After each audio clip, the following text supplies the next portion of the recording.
919-794-7900. 919-794-7900. Or text Amanda to 600-700. Amanda Daughtry is a paid spokesperson. Investment advisory services offered by Capital Financial Advisory Group, a North Carolina registered investment advisor. Looking for the ultimate big game play? Come catch all the action at the Dugout Tavern and Grill in Apex. We've got a massive 16-foot surround sound video wall so you can watch every play and the famous ads in all their glory. During the big game, the Dugout is serving buy one, get one half off appetizers and $15 Sweetwater buckets all day. Come back Fat Tuesday to watch the big college rivalry basketball game with the Dugout and cheer on the athletes in Italy with $6 Peroni Euro Lager during the winter games. Catch all the games at the Dugout Tavern and Grill on Kelly Road in Apex. The next disaster is coming. Make a plan. Keep extra medication on hand. Make copies of important documents. Stay informed and be ready. Learn more at americares.org/sendusin. Having insurance isn't the same as having State Farm. It's like needing a lawyer, but getting some guy who just watches courtroom dramas. How does the defendant plead? Guilty. Wait, what? Also, objection. You object to what? Erroneous. Counsel, approach the bench.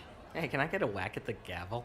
You wouldn't settle for just any lawyer, so don't settle for just any insurance. Get the real deal with State Farm. Like a good neighbor, State Farm is there. I'm attorney Brian Ritchie. Workers' comp can be tricky, but my law firm will be on top of all the complicated paperwork and sneaky deadlines so that all of your I's are dotted and T's are crossed. If you've been hurt on the job, I'm on top of it. Contact us at ritchielaw.com.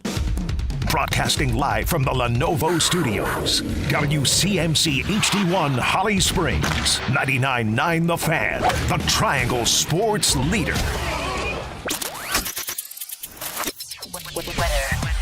Starting out midday in the 30s, highs this afternoon mid-40s, overnight mid-to-upper 30s with patches of rain.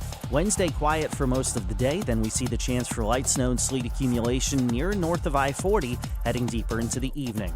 I'm meteorologist Chris Michaels in the WRAL Severe Weather Center. 3 o'clock check of your money. Dow Jones down 355 points to 49,052. Dribble in the center, jump circle to face our high post. Lobs it to Caleb Wilson for the catch and the finish. Evans to Vasar, left alone for three. On the way and through for the big man. Carolina trying to run.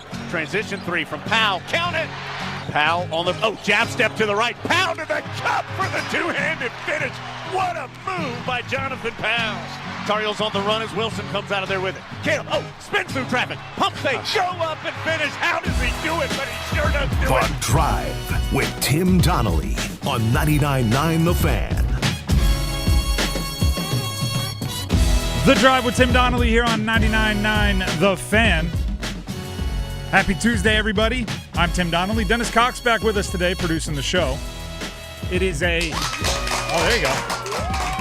Look at that. Thank you. Dennis is also the one that controls the applause, so always a big pop. It is also a hockey night in Carolina.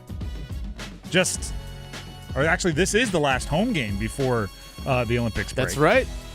Hosting Ottawa, so there's that going on. There's a bunch of college basketball, and there's no reason to slow down.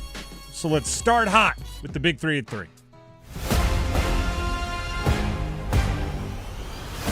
Number 1. UNC men's basketball beat Syracuse 87-77. That in and of itself, this was last night, that in and of itself sounds great. There's good and bad. They were ahead by 32 points with 10 minutes left in the game.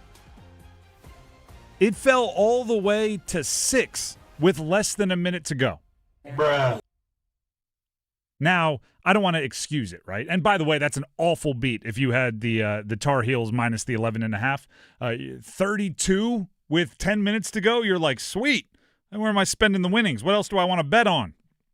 Start looking at late night, like foreign soccer scores. Like, can I get a live line? But then you not only did you not end up covering, but you almost lost on the money line. Cut down to 6. You have got to be kidding me. I don't want to excuse it, but my amateur, wildly amateur anthropology, study of humans, I think I know what happened here, right? You go into last night almost over-focused on focus on Syracuse, forget about the Duke game on Saturday, focus on Syracuse. This is not going to be a trap game. We've lost games we shouldn't lose this year already. We are going to stay locked in, beat Syracuse. And you get up by 30-something and you go, all right, good job, everybody. Whew, we avoided it. All right, so what's going on Saturday? We got Duke. Big game. College game day is going to be there. Look at that. It's at home. Okay, cool. Whoa, 6. We're only up by 6. Whoa. Again, not excusing it, but I do think there's some human nature there. The good news is you avoided the catastrophic. You made your free throws. You end up winning by 10. And you know, the quad victories and the net rankings and everything that you're really vying for, they just see a 10-point win over Syracuse. Nearly exactly what the sportsbook predicted. And a 39-20 combined total from Caleb Wilson and Henry Vesar just continues to show how good those two guys are. We'll talk about that game more at 3:15, so don't go anywhere if you want more Tar Heels over Syracuse action. That's number 1. Let's get to number 2. Number 2. It is a hockey night in Carolina. Canes hosting Ottawa, 7 p.m. puck drop, 6:30 Storm Watch with Adam Gold. You can hear it all right here on 99.9 The Fan, as well as the 99.9 The Fan app. We will have first goal scorer predictions at 4:33, so if you haven't done so already, start thinking about who you think will score the first goal for the Canes and in what period you think they will score that opening goal. Here's some Team Canada news if you're interested. This afternoon, the powers that be, the reporters out there, have confirmed that Sam Bennett is replacing the injured Anthony Cirelli on Team Canada, which there's some positional stuff going on there. But according to Corey Lavalette, he did confirm with Seth Jarvis and Chip Alexander as well. Let me make sure I get my attributions correct. Chip Alexander of the Raleigh News and Observer. Jarvis has said he remains on the reserved list for Team Canada, but has not heard anything about a potential call-up. Now, I'm not saying that he and Sam Bennett fill any kind of similar roles, right? They're different players. But if you were an elite-level athlete looking for a reason to put a chip on a shoulder playing against a team from Canada tonight, perhaps there's a Seth Jarvis mean streak coming tonight, right? Just you take the hint of disrespect, you twist it up and you put a bow on it, and you make it into something bigger? Maybe. I do believe Jarvis deserves to be on that team. He is not, and if he wants to go ahead and get mad about it, I would be A-okay to see an angry Seth Jarvis, a disrespected Seth Jarvis go on a warpath from this point forward this season, showing Team Canada everything they're missing out on. Other than that, the Canes have 2 more games before the Olympic break. At times over their last few, it has felt like they were looking at the clock like there's 10 minutes before lunch in high school, just going, come on, break, come on, break. They obviously have to avoid the full checkout and take care of business against Ottawa, but I'll use the words of Victoria Vodenecker, the producer of the Adam Gold Show. She just gave me her first goal scorer prediction right before this show, and I won't tell you who, but I will tell you she went first 10 minutes. She thinks it's in the first 10 minutes of the game. And I said, wow, everybody's on the score early train. And she went, yeah, well, it's Ottawa. That should tell you something about the game being played and what expectations are for this one. Take care of business. 7 o'clock right here on 99.9 The Fan. That is number 2. Let's jump to number 3. Number 3. College basketball tonight.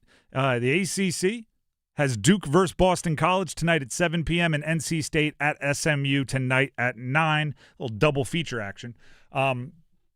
For Duke, it's the same thing that we talked about with UNC yesterday, right? You got to take care of business. You want to make sure that there's no looking towards the weekend. You're favored by almost 30. So, that 26.5, 27.5, depending on what sports book you're looking at, that is a large number. And I don't think we have to spend too much time on what they should do when you're favored by 25 plus. NC State at SMU, 9 p.m. opening tip. It is in Dallas. This one is interesting. for a host of reasons. But one of which is it does feel like a checkpoint for NC State.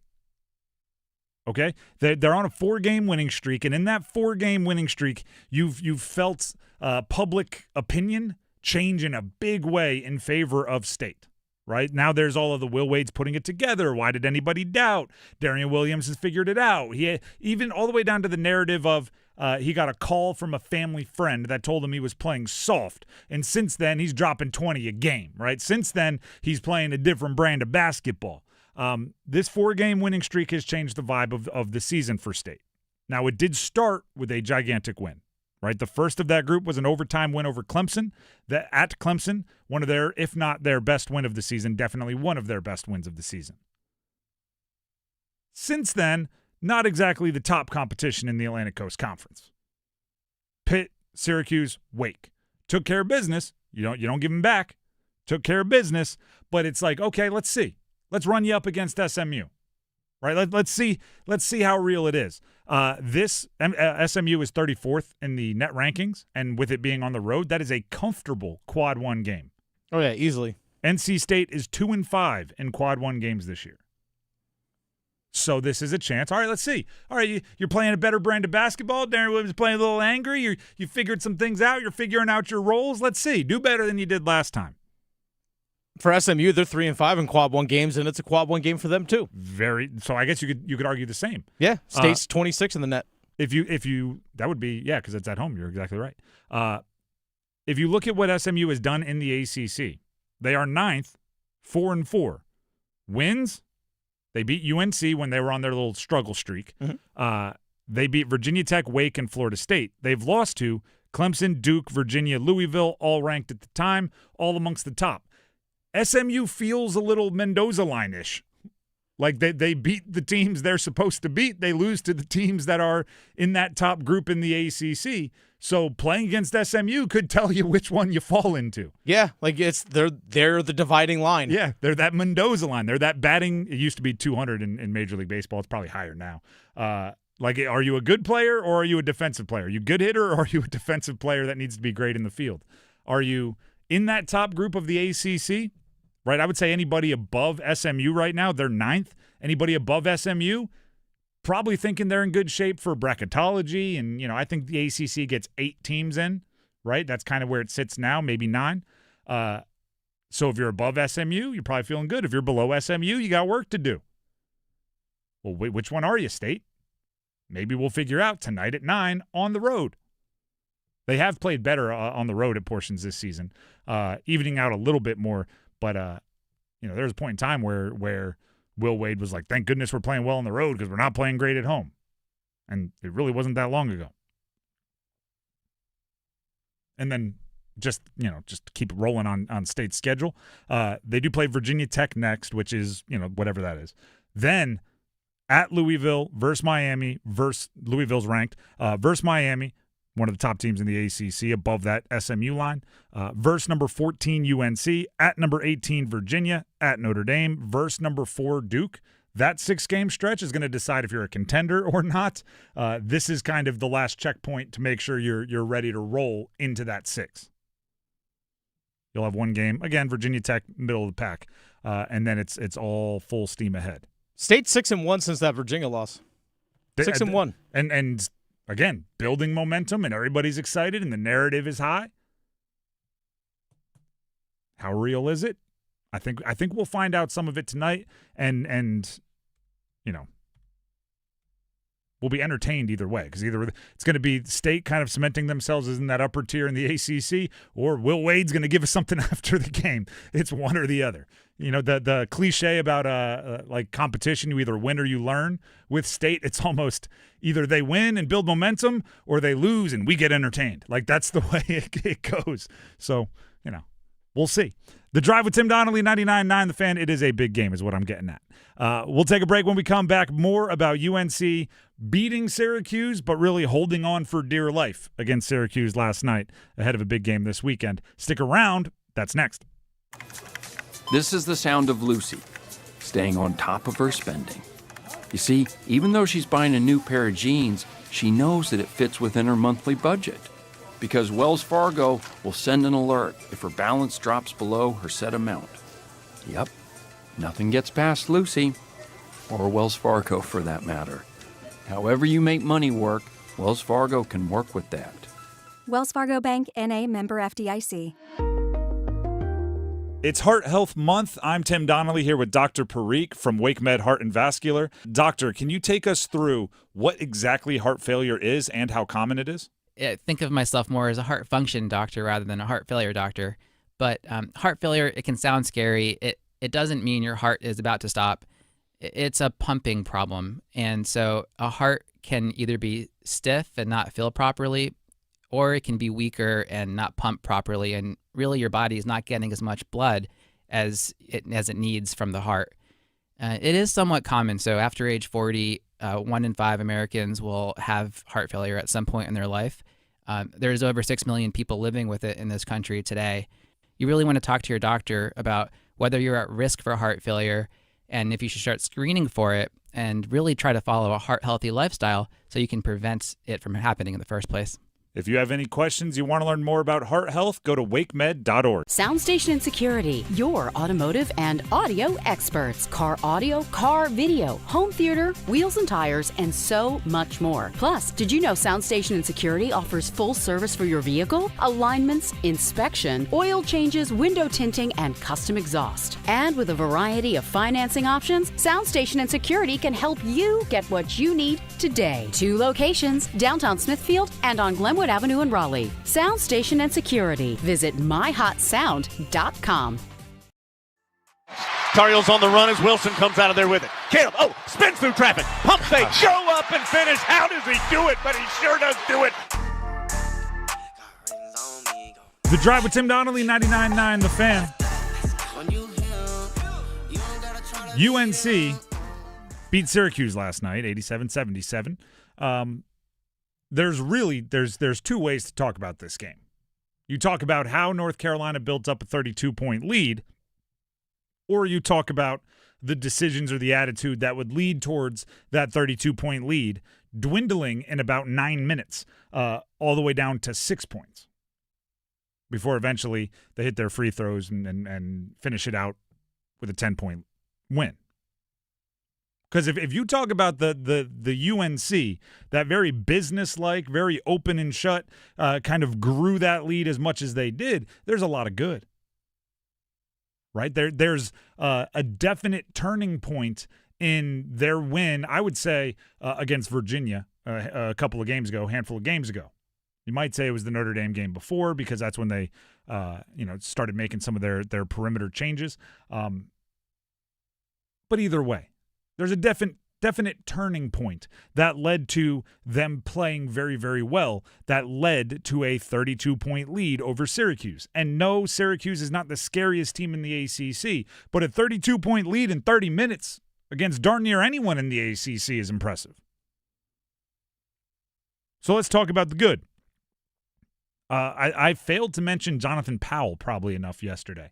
I was illustrating the players on the perimeter that you only need, my wording was like 1.5 of them to score in order to support a good game from Caleb Wilson and Henry Vasar, enough to beat most teams. And the 4 that I had been listing were Derek Dixon, Luka Bogovat, Jaron Stevenson, and Seth Trimble.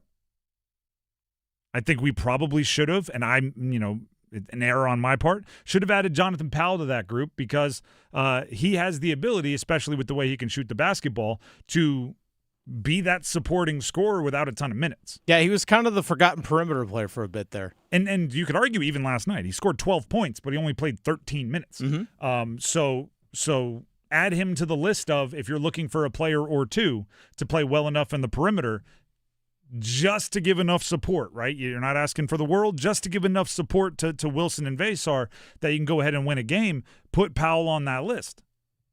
So Bogovat, 10 off the bench, Dixon, Trimble, Jaron Stevenson, Jonathan Powell. Of those 5, to beat I would say, normal run-of-the-mill ACC team, you need like 1.5 to score. Right? You need somebody to give you 12, 13, 14, somebody to give you 10, and everybody else to sprinkle in a handful. if you want to beat an upper-tier ACC team, probably need 2.5 of them to score, right? You need somebody to give you 15, another to give you 15, somebody to give you 8. Like those guys have to do a little bit, not asking the world, a little bit to support Wilson and Vesar. And the irony is yesterday, Max Gordon was producing the show, and he kind of offhand said, I want to go see how many times Wilson and Vesar have each put up 20 and 10 double-doubles in the same game, right? Because, maybe we're taking for granted how productive they've been. My response was just go find games where they combine for 40 and 20, right? Because they've done it where it's 22 and 18 and 13 and 9, right? Something like that, where they're not 20 and 10, but they get there combined. Well, guess what? Against Syracuse last night, 39 and 20, just 1 point away from that 20 or that 40 and 20 combo for Wilson and Vesar. So that one wouldn't even count towards our whoa, unbelievably good game kind of threshold that we set yesterday, but it darn sure should have, right? In spirit of the rule rather than letter of the law. That is a great game between the two of them, and it's going to become a little taken for granted. But if you have Wilson and Vesar putting up 40 and 20, yeah, you don't need that much from everybody else. Right? And it's a gift to be able to look towards. By the way, I feel like I'm talking about these guys as if they're some kind of charity case. Like Dixon, Trimble, Bogovac, Stevenson, Powell. These guys are highly recruited, former 4 and 5 stars. Luka Bogovac came over with all the hype from Europe. Jonathan Powell was one of the leading volume 3-point shooting freshmen in his freshman year at West Virginia. Like these guys showed up with basketball skills, and it's a luxury to not have to ask them to be all-world or even all-ACC. You can look at them and say, we got our all-worlds. We've got our all-ACCs. We've done the hard part. We need you to be, the term we use, the supporting cast. If Wilson and Vesar are putting up 40 and 20, guys are going to double team. Right? They're going to have the guards poking down, trying to poke the ball away and be sneaky. And when that happens, they have to be able to pass it to you, and you have to execute where you have the advantage, right? Where you have somebody on a full-speed closeout coming your way, and you can either decide to take the shot or attack the closeout. The catch-and-shoot guys, the Jonathan Powells, the Bogovats, if they go ahead and double-team off of you, or if there's a rotation and they're late, be ready to catch and let that thing fly and shoot a high percentage.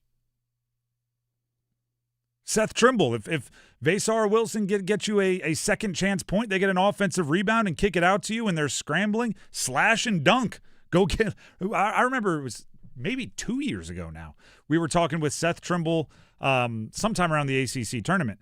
And, he was a guy that came off the bench, and this is a team that had Armando Bacot and had R.J. Davis and all these other quote-unquote bigger names. And he recognized his role was to almost bring the crowd to their feet, right? He was trying to get steals. He was trying to get dunks. He was elevating. Mm-hmm. Do that. You know what I mean? Just because now you're one of the bigger names, just because now you're the leader, doesn't mean if Caleb Wilson tips it out to you because he can jump out of the gym and he gets, his wild wingspan to tip it out to you, doesn't mean you can't catch and attack and try to dunk it on everybody and get the crowd going now.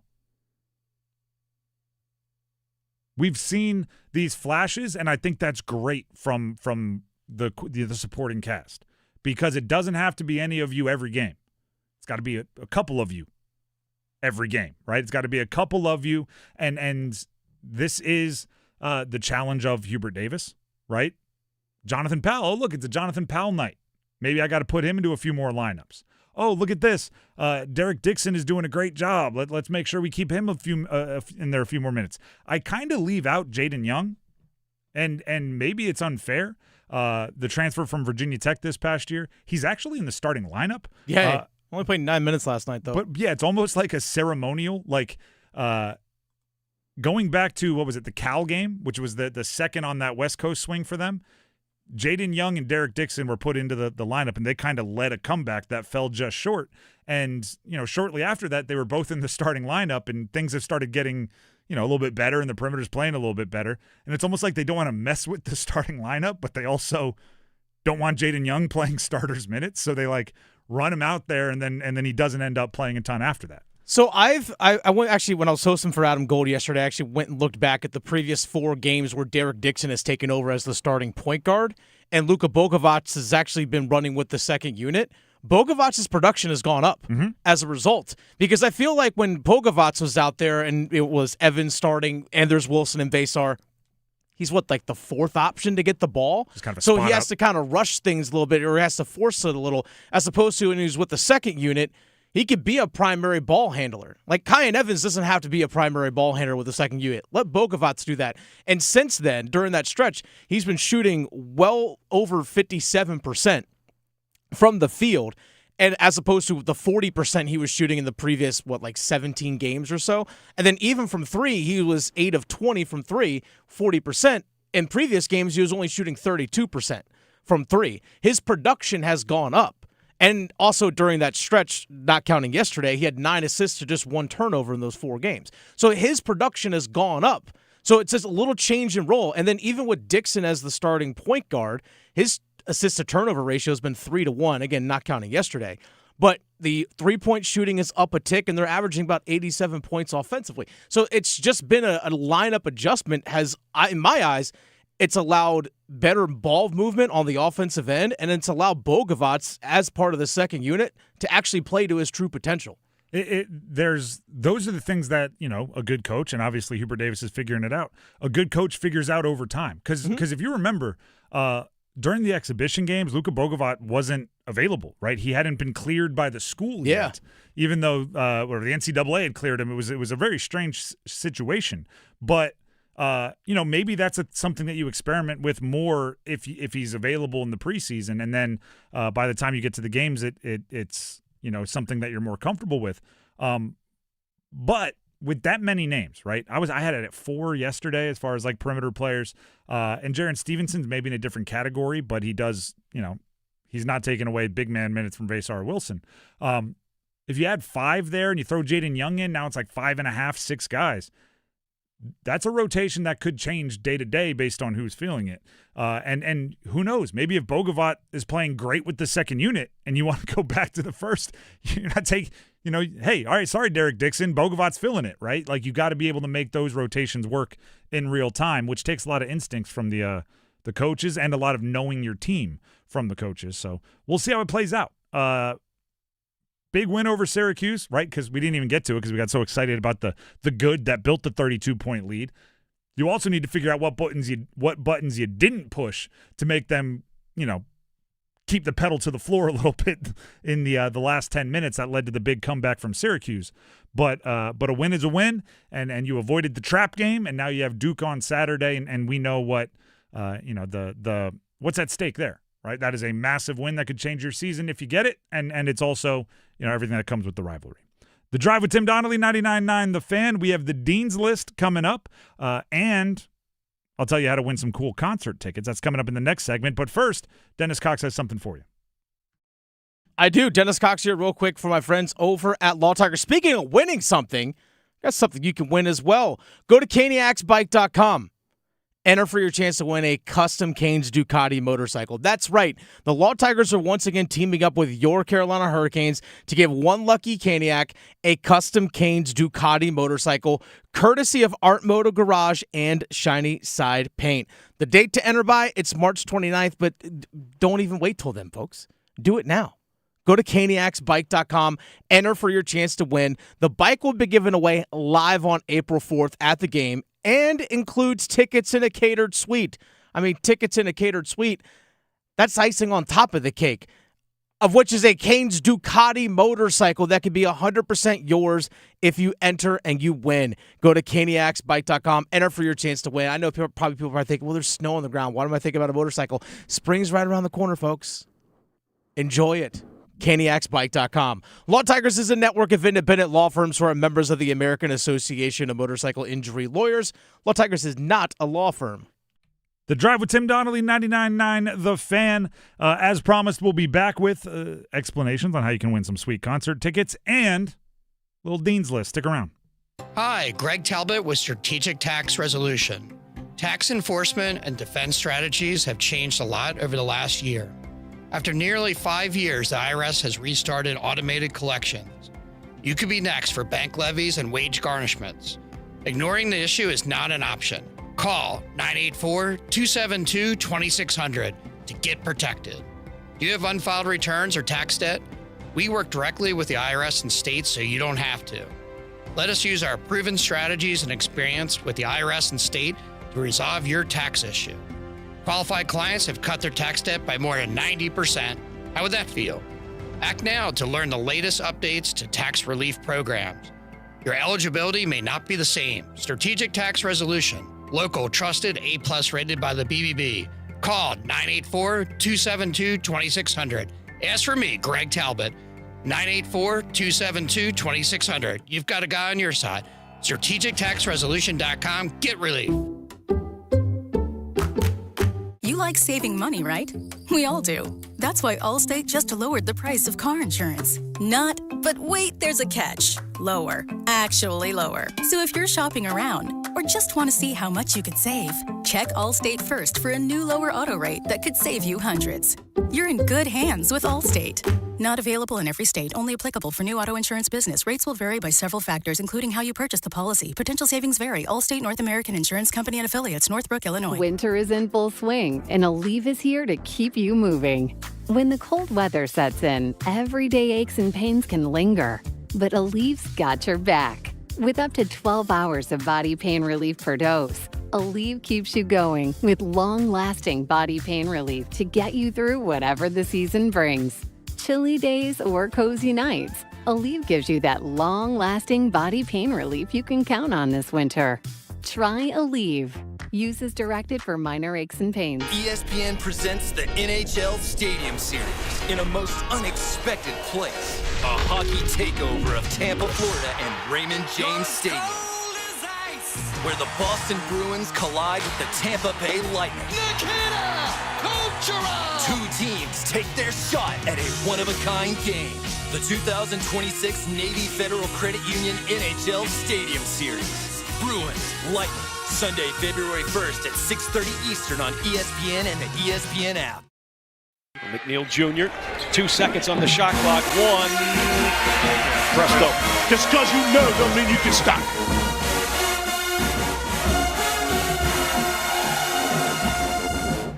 The Drive with Tim Donnelly, 99.9 The Fan. At the end of this segment, we'll get our first caller locked in for our big game boxes with The Drive. Basically a squares pool for the big game coming up this weekend. So be ready for that. Have your dialing fingers ready. Another thing you could win are some tickets to see the Black Crowes with Whiskey Myers and Southall at Coastal Credit Union Music Park on June 7th. All you have to do is visit 999thefan.com, as well as, I assume, the 999 The Fan app. Usually these are dual options there. But visit 999thefan.com and enter for your chance to win a pair of tickets to see the Black Crowes with Whiskey Myers and Southall at Coastal Credit Union Music Park on June 7th. So we're doing a whole bunch of different things to hopefully help you win tickets, or in case of the big game boxes, the squares pool, a signed football from Derek Brown. Pretty sweet. The Drive with Tim Donnelly, 99.9 The Fan. Now that that's out of the way, let's go ahead and jump into the Dean's List.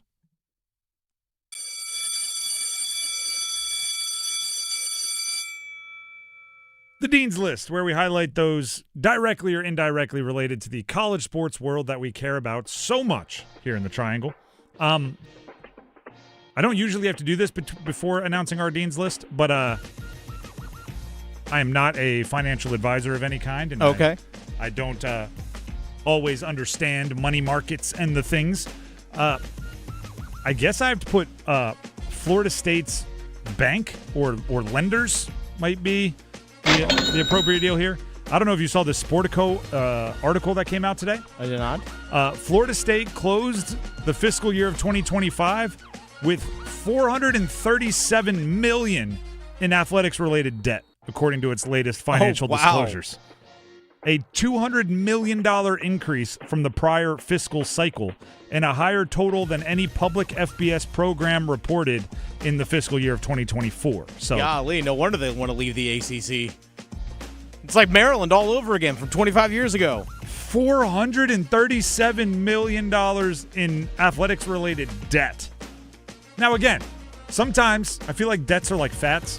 Every once in a while, a financial guy's like, no, this is good debt. And I'm just like, all right, whatever. It's like, high-density lipoproteins. Yeah, this is avocado. No, it's good fat. No, I have no clue. What I do know is that is a boatload of money to owe anybody. Are they still paying Jimbo Fisher or Willie Taggart, any of these guys? I assume at least a few. Maybe. What is it? No wonder you couldn't fire Mike Norvell. Malzahn just retired. I wonder if that was we'll give you some money to go away. They have $617 million in institutional debt for the fiscal year 25, with athletics accounting for 71% of that total. Good Lord. Again, so they made the Dean's List? Their lenders did. Oh, their lenders. Okay, yeah. I mean, I imagine that interest is like, that's like a cab, the old cab timer, or the meter just running. The meter just going up and up and up and up. That juice, that vig, it's getting up there. 437. All right. Again, I don't pretend to know if that's like as bad as it sounds, but it sounds not great to me. Yeah, that sounds bad. It's just owing anybody that much. You know what? I bet all that money was spent on lawyers trying to sue the ACC. Lawyers and Tommy Castellanos. How funny would it be if, if they were to declare bankruptcy or whatever, and you get the list of all their biggest, the people that they owe, their biggest creditors or whatever. Yeah. And it's just edge rushers and wide receivers and quarterbacks that they owe NIL rev share to. Couldn't make it. All right, let's jump back into the Dean's List, get this back to more normal places. I'm putting UNC basketball on the Dean's List. Okay. Because they made Carmelo Anthony call out Syracuse. Did you see this? I did see this. So Syracuse, by the way, Carmelo Anthony, the most famous alum of Syracuse basketball. They put out a little highlight package. His son's on the team, Kai and Anthony. Put out a highlight package, in-game highlights on the team's official Instagram during their loss to UNC last night. And Carmelo Anthony was one of the first commenters. And all he said was SMFH. SMFH.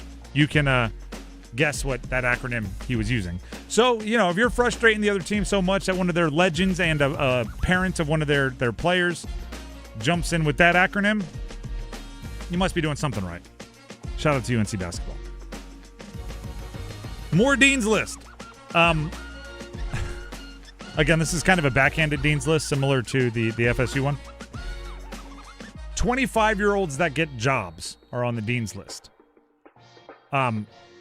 Former App State and I thought former Tennessee quarterback Joey Aguilar has filed the lawsuit as he bids for an extra year of eligibility. Of course. That would allow him to play this fall.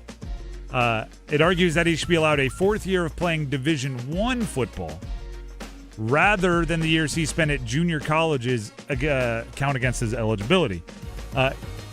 He started his career as a redshirt at City College of San Francisco in 2019. Okay. Then 2020 at City College of San Francisco was canceled due to COVID. Okay. Then he went to Diablo Valley Community College for 2021 and 2022 season. All right. Then he transferred to App State, where he spent the 2023 and 2024 season. Then he transferred last year to Tennessee, where he had a good season and would like to do that one more time. Air Duke needs a quarterback. I think Tennessee wants him back if they can get him, into their med school or something. It's the same, by the way. Miami linebacker Mohamed Toure, who was granted an 8th year of eligibility, it's the same recruiting class. So, Duke fans, to give you an idea of how long this guy's been in college, remember Jacob Monk, who played 5 years on the offensive line for Duke and then was drafted in 2024? His same recruiting class. For UNC fans, remember Sam Howell? His same recruiting class. And for State fans, remember Zonovan Bam Knight? His same recruiting class. For reference, Bam Knight played 3 years at State, went to the NFL, played a year with the Jets, played a year with the Detroit Lions, went back, played a year with the Jets, and this past year played with the Cardinals. He's in the same recruiting class as Joey Aguilar, who's trying to get another year of college. It's the Garrett Wilson, the George Pickens, the Jaden Daniels, Bo Nix, Breece Hall, Kyle Hamilton. It's that recruiting class trying to get another year of college. I don't say this mean, because many of us would love to extend our college careers. I think it's time to get a job. And I know NIL is a job, kind of, but I think it's time to get a real one. 8 years. Too many. And you know what? Cash in if you can, right? Except you're taking the spot of somebody else who could be cashing in. There's high schoolers out there that are like, your spot was supposed to be open 4 years ago. You're still filling it. I'll give you 5 because there was a COVID year in there. That's 2 years ago you're gone. After App State, you're done. And this is not a Dean's Lister, but I do want to update just actually, do you have any Dean's Listers before I get to an update on our winners and losers yesterday? I don't. Okay. I don't. I should, though. So yesterday for winners and losers, we put on the losers whichever copyright attorney / movie studio wasn't letting Tomás Laurent Guarino Sabate, who is a Spanish figure skater. Okay. He wanted to, and he's been in the whole lead up to the Olympics. He was skating while dressed as a Minion to a Minion song from the Minions movie. And I guess Universal Studios jumped in and said, no, copyright, trademark, you can't do that in the Olympics. Really, we're going to do IP here? Yeah, exactly. The Olympics, which, by the way, I said yesterday, I think the Olympics should be like international waters. Like, copyrights don't exist in the Olympics. Like, it's all in the spirit of unity and competition. But I guess he has come out and said that due to the support after he said they won't release it, they're reconsidering it and likely granting the rights to his Minions program. Still a couple things, little red tape that needs to be tied up, but very close to clearing it. So I'm not going to say us making it a loser did that, but maybe us making it a loser did that. Credit to all of you. And that's congrats to his Minions. I mean, you're trying to introduce sports to the kids, right? The Olympics, it's the front porch of your sport. You want to get a little 3 or 4 year old into figure skating. Are you going to play like Mozart, or are you going to play Minions with the yellow and the goggles and all that? Minions. Banana. Anyone with kids? No? All right. Clearly you. The banana. Anyway, the Tribe with Tim Donnelly, 99.9 The Fan. Let's dismiss the Dean's List. And let's let you know how you can earn yourself, or just kind of win yourself, 5 squares in our big game boxes with the Drive. 4 times per show, and the first one will happen right now. We will take caller number 10. That caller number 10 will receive 5 randomly assigned boxes on the grid that we will use for our big game boxes. It's a squares pool. You know what it is if you've ever been to a big game party. The order and the boxes and the numbers will all be determined Friday at 6 p.m. I believe we'll be putting it out on social media so you know what numbers you're rooting for. But the person with the box at the end of the game that has the correct pair of numbers based on the score will win a prize. That prize? A signed football from defensive tackle Derek Brown. Oh, nice. One of the best defensive tackles in the world. And that's not even an exaggeration. You can win that signed football if you call in right now and you're caller number 10. 919-860-5326 is the number to call. 919-860-5326. Dennis will get you all sorted out. And while he does that, I'll sort you out with Maynard Service Company. Tim Donnelly here for Maynard Service Company. I've been saying this a lot recently. Hey, if your power goes out, right, because of all the snow, the ice we were getting, if your power goes out and you don't have heating, your electricity goes out, you better make sure you have batteries. It is wildly inconvenient when things that you take for granted about your house stop working. Whether it's heating, if it's in the summertime, the cooling system, plumbing is one that you take for granted until it stops working, and obviously electrical work as well, as we just talked about with the potential power outages. If you want to avoid those wild inconveniences or potentially, have them last as short as possible, you need to make sure you build a relationship with Manor Service Company. What I mean by that is give them a call, get them set up on a maintenance schedule to come out and check your systems, but also keep their number in your phone. Save it under something cool, like for emergencies with the house.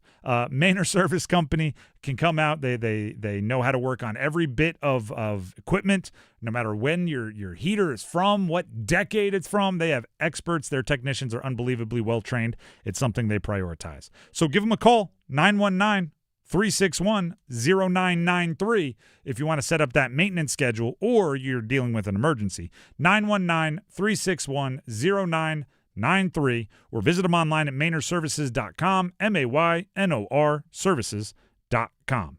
We have, up next, the podium. Don't go anywhere. Looking for the ultimate big game play? Come catch all the action at the Dugout Tavern and Grill in Apex. We've got a massive 16-foot surround sound video wall so you can watch every play and the famous ads in all their glory. During the big game, the Dugout is serving buy one, get one half off appetizers and $15 Sweetwater buckets all day. Come back Fat Tuesday to watch the big college rivalry basketball game with the Dugout and cheer on the athletes in Italy with $6 Peroni Euro Lager during the winter games. Catch all the games at the Dugout Tavern and Grill on Kelly Road in Apex. When sleep isn't working, everything feels harder. Your health, your patience, your focus, even your relationships. I'm Megan Giggling with Parkway Sleep Health Centers. Too often, people are told to wait months or even years just to talk to a sleep specialist. But untreated sleep problems don't wait. At Parkway, care begins within weeks with home sleep studies and fast, coordinated support so people can move forward instead of staying stuck. Better sleep changes everything. Parkway Sleep, your fastest path to better sleep. Start today at parkwaysleep.com. Sound sleep, sound health. Hey, it's Amanda here, and I'm back again with my friend Coach Pete. Coach, I read this on the internet. Maxing out your retirement accounts at 35 might not top your list of fun ways to spend money, especially with a long list of things you've had and wanted to buy. Save a little bit now or save a lot later. The sooner you start, the more you can build up for retirement. But it's never too late. I really think that, yes, the sooner you start, the more compounding you're going to have on your side. And if you put it in the right place, the more growth you'll have. But then when we get towards retirement, 5 years out, we call that the financial red zone. We need to make sure some of our lump sums that we have built up need to be translated to how much lifetime income they could give us. Lifetime income means income forever. It means it takes the worry out of living retirement. It means you do what you want to do all the way through retirement. Where I come from, that means your money's making money. That's right. And then you're in control. So let's put you in control of your retirement. Call right now. No cost or obligation. 919-794-7900. 919-794-7900. Or text Amanda to 600-700. Amanda Daughtry is a paid spokesperson. Investment advisory services offered by Capital Financial Advisory Group, a North Carolina registered investment advisor. I am here with Patrick Day of the Aluminum Company of North Carolina. I'm on your website. Gutter helmets right on the front of the website. Do you have a gutter helmet to fit my head? I have a small head. We have a gutter helmet for every head, Adam. So anyhow, if you give us a call, we'll come out and take a look at your windows, doors, siding, roofing, gutters, and of course we can do the gutter helmet. We have financing programs that are really good. So we have like 12 months with zero payments for 12 months. You don't have to pay anything. So if you're thinking about home improvements and you're thinking you're saving up for it, just come on and see us and we'll go ahead and get you set up and get your project done and you can pay in 12 months from now. I feel like you're speaking directly to me. If it's for the exterior of your home, there is no better place than the Aluminum Company of North Carolina. You can find them online, aluminumcompany.com. Siding, roofing, windows, entry doors, storm doors, and the world-famous gutter helmets. Aluminum Company of North Carolina, 1-800-672-4348.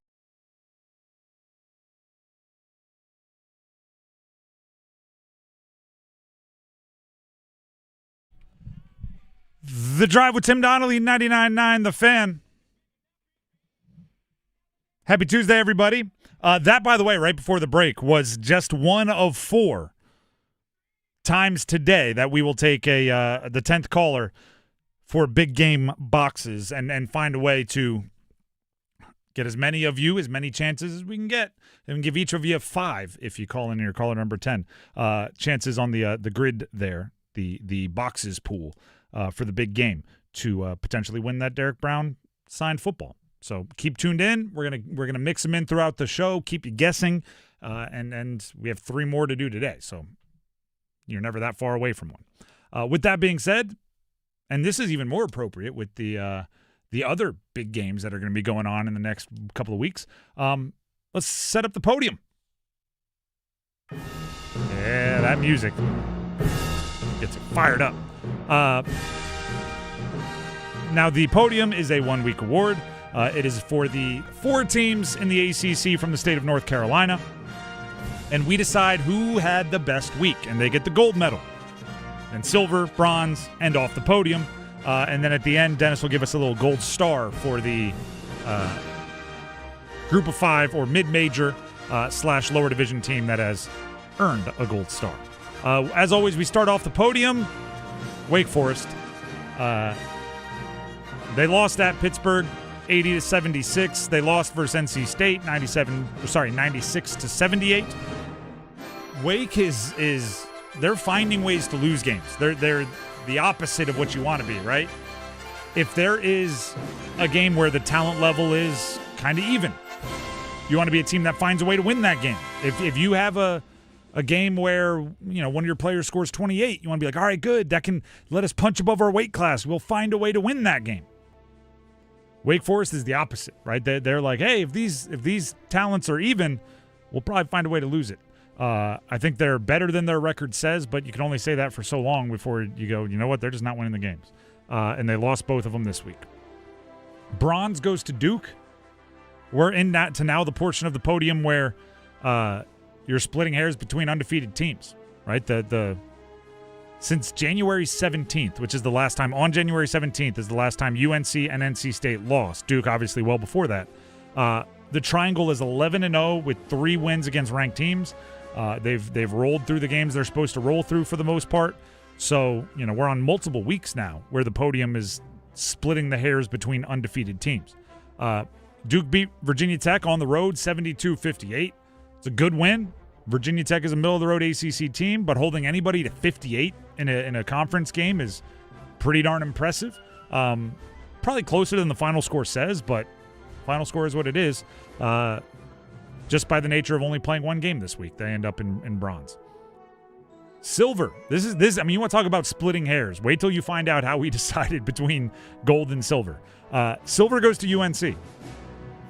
They won at Georgia Tech 91-75. That is a super solid win, right? It was not in doubt. They covered a big spread. They did their thing. And actually, the thing I liked most about at Georgia Tech for UNC, the thing I liked most about that win is they didn't need Henry Vesar.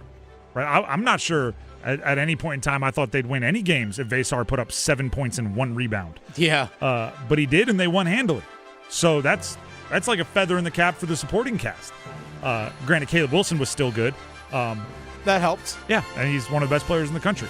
But that was an exciting move for me that they could have Henry Vesar due to foul trouble and you know, maybe not getting in a rhythm, had kind of a down game, and they won by a bunch anyway. Then against Syracuse last night, or actually, wait, am I messing that up? Did he bounce back against Georgia Tech? Maybe it was the previous game. I think it may have been the Virginia game that I might be getting that wrong. Maybe the bounce back was against Georgia Tech. I want to be clear on that. There was a game he had 7 points and 1 rebound, and the next one he had 20 and 10, essentially. And that's what I'm excited about. They won both of them. Okay? If I get the games wrong, they all bleed together.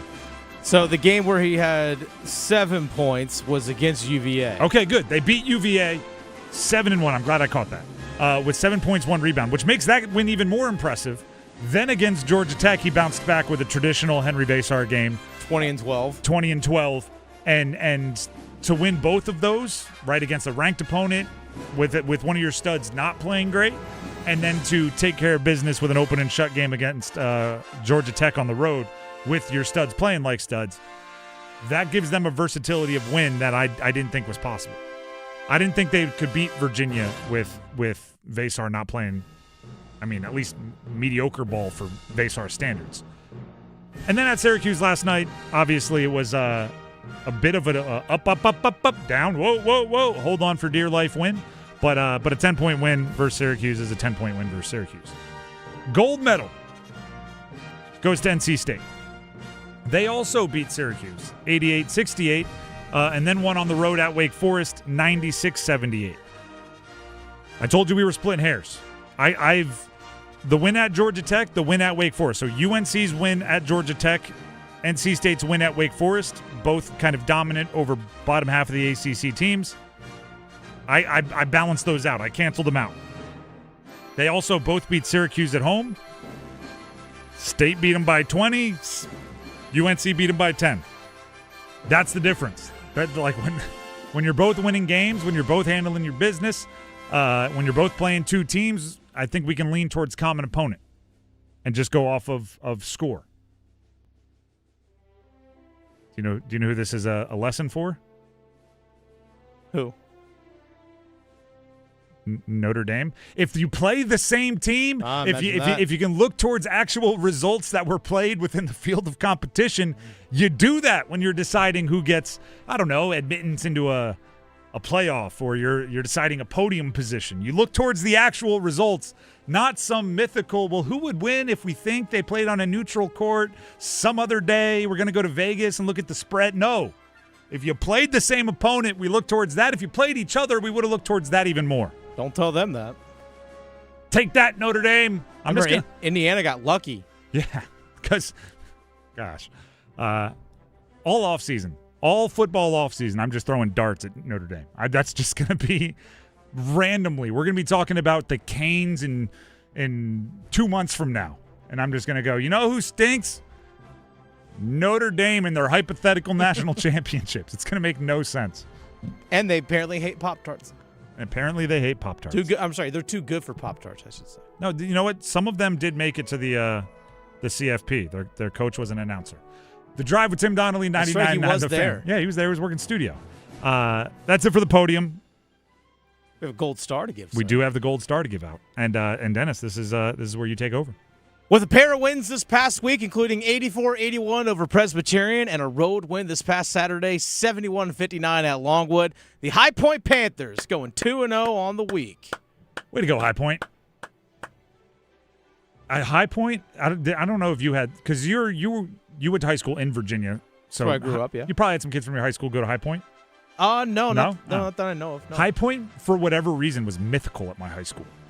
The rumors of like how nice their dorms were, the rumors of I don't even know if this is true, because you're right, everything that gets passed around the gossip in the hallways of a high school is probably about 30% true. The rumors were that they would do your laundry, that they'd give you a laundry bag that you could hang outside your dorm, and then it would come back clean. I think Davidson has that. Look at that. That is a mythical place. Yeah. My fiance went to Davidson. I think she said that they had laundry. You just hang it out there and somebody would come pick it up, and then think so. Goodness gracious. We used to try to sneak our regular clothes onto our football loop, because we had the little loop you could put your workout and your practice stuff on. Mm-hmm. Throw a few socks in there. Throw a couple dirty clothes and see if you can get them through. Imagine doing that for your whole entire wardrobe. Shout out to High Point. And Alex, who produces Sports Shop in the same studio. He's a High Point grad. He is. He's a Panther. The Drive with Tim Donnelly, 99.9 The Fan. That is the podium, and that is the gold star there at the end. Shout out to High Point. We have football at 4 coming up next, in which case we look back at last year's NFL draft with a full year of information. How well did Dan Morgan do? Stick around.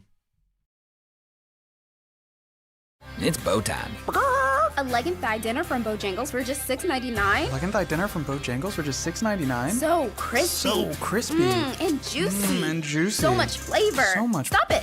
What are you doing? What? You expect me to get this delicious deal and not say anything? You're unbelievable. You're unbelievable. With a boldly seasoned leg and thigh, choice of fixin', a biscuit, and legendary iced tea, it's a deal so good it's worth repeating. So eat and repeat while it lasts. It's bow time. It's bow time. Dine in, drive through, or tap your favorite delivery app and have Bojangles come to you. Satisfy your craving for flavor right now with Bojangles 2-piece dinner. 2 pieces of Bojangles dark meat chicken, your choice of fixin', a biscuit, and iced tea for just $6.99. That's right, just $6.99 for limited time at participating Bojangles. What are you waiting for? When you're hungry, it's always bow time. Texting Texting privacy policy and terms and conditions posted at textingterms.us. Texting enrolls you for recurring automated text marketing messages. Message and data rates may apply or price stopped, opt out. Mom, can we get snacks? Unless chips are on sale for $3.99, we're in a snack drought, buddy. Hey, remember Current? They can get us up to $750 before payday once we qualify. Wait, $750 of our money now? Yep, and they're even offering an extra $75 sign-up bonus right now. Set up an eligible payroll deposit and see if we qualify for an advance. No hassle, no credit checks. Gummy worms, here we come. Current has your back with up to $750 in paycheck advances once you qualify. And right now, get an extra $75 bonus when you set up an eligible payroll deposit. Join the millions who count on Current when it matters most. Text CREDIT to 323232 now. That's credit to 323232. CREDIT to 323232. Paycheck advance is offered by FineCo Advance LLC, a financial technology company, not an FDIC-insured bank. Eligibility and available amounts may vary and are subject to change at any time. For full terms and conditions, visit current.com/radio or call 1-888-851-3177 for more information. I'm attorney Brian Ritchie. Getting hurt in a car wreck comes with all kinds of stress and frustration. But when you call me, I'll be on top of all of it. So all you need to worry about is getting better. If you've been injured in a car wreck, I'm on top of it. Contact us at ritchielaw.com. Broadcasting live from the Lenovo Studios. WCMC HD1 Holly Springs. 99.9 The Fan. The Triangle Sports Leader. Temperatures in the 30s as of this midday. Clouds increasing throughout the afternoon. Highs mid-40s. Overnight mid to upper 30s. Patches of rain. Wednesday, a WRAL weather alert day with the chance for light snow and sleet accumulation near and north of the Triangle by the evening. I'm meteorologist Chris Michaels in the WRAL Severe Weather Center. This hour of the drive is brought to you by Law Tigers. Injured in a motorcycle accident? Call 1-800-LAW Tigers before you contact your insurance company. Case evaluations are always free, and you don't pay a dime until your case settles. Law Tigers, North Carolina's motorcycle lawyers. 4 o'clock check of your money. Dow Jones down 166 points to 49,241.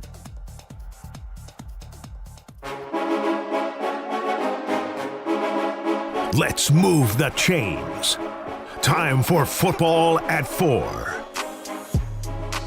The Drive with Tim Donnelly, 99.9 The Fan. It is time for football at 4. By the way, later this hour, 4:33, we will take first goal scorer predictions. Who do you think will score the first goal for the Canes tonight against Ottawa? And in what period do you think they will score it?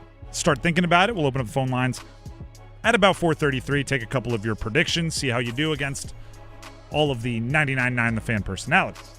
We also have more big game boxes winners to register on the phone with caller number 10. We'll do that at some point this hour and 3 more times before the end of the show. Now football at 4. It's always ironic, and I'm already seeing a lot of the pre-draft stuff for this upcoming NFL draft, which is fine. I'm a draft nerd, and eventually I will dive into everyone else's opinions on prospects and everything. But my favorite is right after the draft when everybody gives grades, or even as much as I do my best to answer the question, when a week after the draft, you bump into someone and they're like, "Hey, how did my Seahawks do in the draft?" And I have to, I like this prospect, not this one. Do my best, but it's impossible, right? You don't judge a draft a week later. You judge a draft after you see him play. And it'd be better if we could wait 3 to 5 years, see who's getting second contracts. But that's probably an unfair bit of patience because, jobs are decided well before then, coaches, GMs, and players. So maybe 1 year, right? You look at who showed promise as a rookie and who really didn't. Looking back at last year's draft, already the redrafts are out there, right? ESPN put out an article today. How would you redraft the first round? Who would go first? Who would go second? And even that isn't even great, right? They had Tyler Shuck going second. I'm going, I don't know if I'm jumping the 26-year-old that showed signs of life, but, only scored over 20 points in 3 of his 9 starts, up to number 2 in the draft. That feels a bit recency bias. But also, he wasn't even a first-round pick. You're moving him up to number 2? Yeah. That's unfair. So I put just a few guidelines up when I do my redraft exercises. Like, what would you do differently? And the guardrails are simple. You can only look at players taken within 10 picks of the original pick or the next player at that position. right? So if we're talking about, say, Teterow McMillan for the Panthers, he was picked in the first round, pick number 8. You can't beat yourself up if you'd rather have somebody that was picked 119th because they weren't even on your options. That wasn't even a real debate. Like, that wasn't a decision. But if, like, the person picked 12th is like an obvious Hall of Famer, maybe they were in your debate, right? Or if the next wide receiver taken becomes an obviously better player, all right, that's gonna eat at you. You can be mad at yourself about drafting Jonathan Mingo, Panthers, in 2023, pick 39, second round. But you can't say we should have taken Puka Nacua, who was picked with the last pick of the 5th round, 177 overall, because that's unfair expectations. So I looked at last year's Panthers draft with a year and almost an entire postseason, right? Obviously, we still have the Super Bowl to go, but if any of these players were going to break out in the postseason, I think they would have done it by now. So with a year of information and most of a postseason, I looked at the Panthers draft, every pick. And I looked at the next 10 picks, and if the player who was next at their position wasn't within those 10, I looked at that player as well. I think, I'm not even going to say I think, this draft could realistically change the future of the Panthers. I think it was that good looking at it. Because what it does, it's not just that the players are good. And yes, I am super high on Teterow McMillan. Yes, I'm cautiously optimistic about Nick Scorton and Prince Umanmielen and a few others. But what it does is it tells me their process is working. That draft run by Dan Morgan, I believe, was light years better than the previous year. And if they can lean into whatever they did for this draft, it is the kind that builds foundational evaluation, right? Teterow McMillan, I'm not changing. He was picked 8th. The best player out of the next 10 picks was Colston Loveland, in my opinion. Their next wide receiver taken was Emeka Egbuka. I'm not trading Teterow McMillan for either of those. Yeah, Loveland, the tight end, went to the Bears. Yep. I mean, even if he were a little bit better, I'm definitely not trading a number 1 wide receiver for a tight end. Yeah. Nick Scorton, pick 51 in the second round. Best of the next 10 was an offensive guard, Ratledge, played for the Lions. Next defensive end taken, Mike Green. He had 3.5 sacks, and he's a specialist, right? He's not really helping in the run. He's a speed guy, bendy, get in there on pass situations and get after the quarterback. Wasn't more productive than Nick Scorton. Prince Umanmielen, you could get into some nitpicking. His production maybe a little bit less than the next defensive end, Josiah Stewart, but I think Umanmielen was drafted as a known project.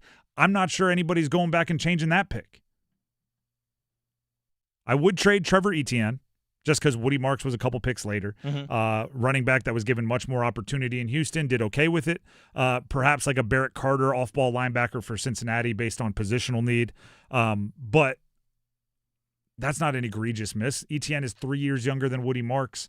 And maybe they knew something about Jonathan Brooks' injury or whatever. We don't know that kind of stuff.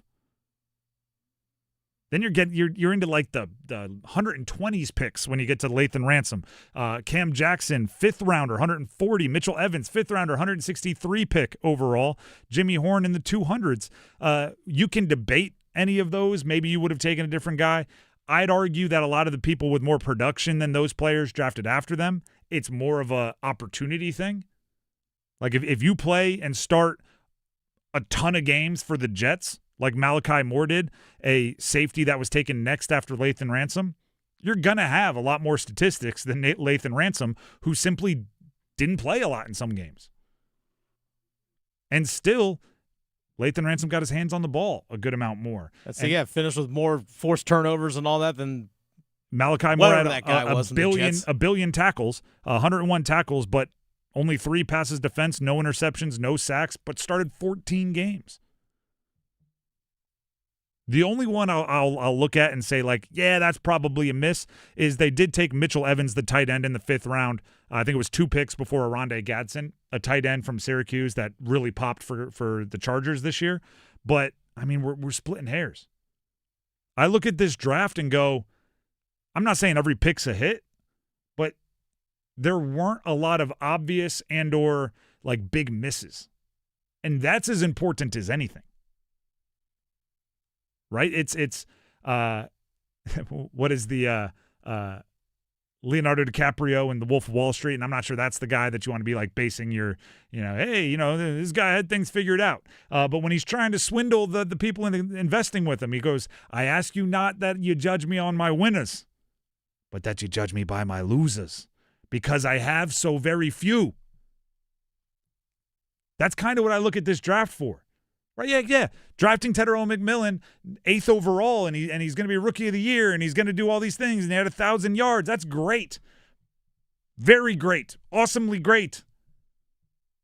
But I'm looking at your evaluation, and I'm looking at everyone else's evaluation, and with the options that you were given at each draft pick, you did pretty much as well as you could do. Now, if that becomes the norm, if that becomes way more often than not, you look at the players drafted in a particular area and you're leaving with the one you'd want a year after the draft, that's an unbelievably good sign that, the term I always use is like you're seeing the field well, right? Like the number one question, it's one of my favorite analogies. Number one question the offensive coordinator asks quarterback when he walks off, right? Good touchdown drive, interception, whatever. After a drive, they go, what are you seeing?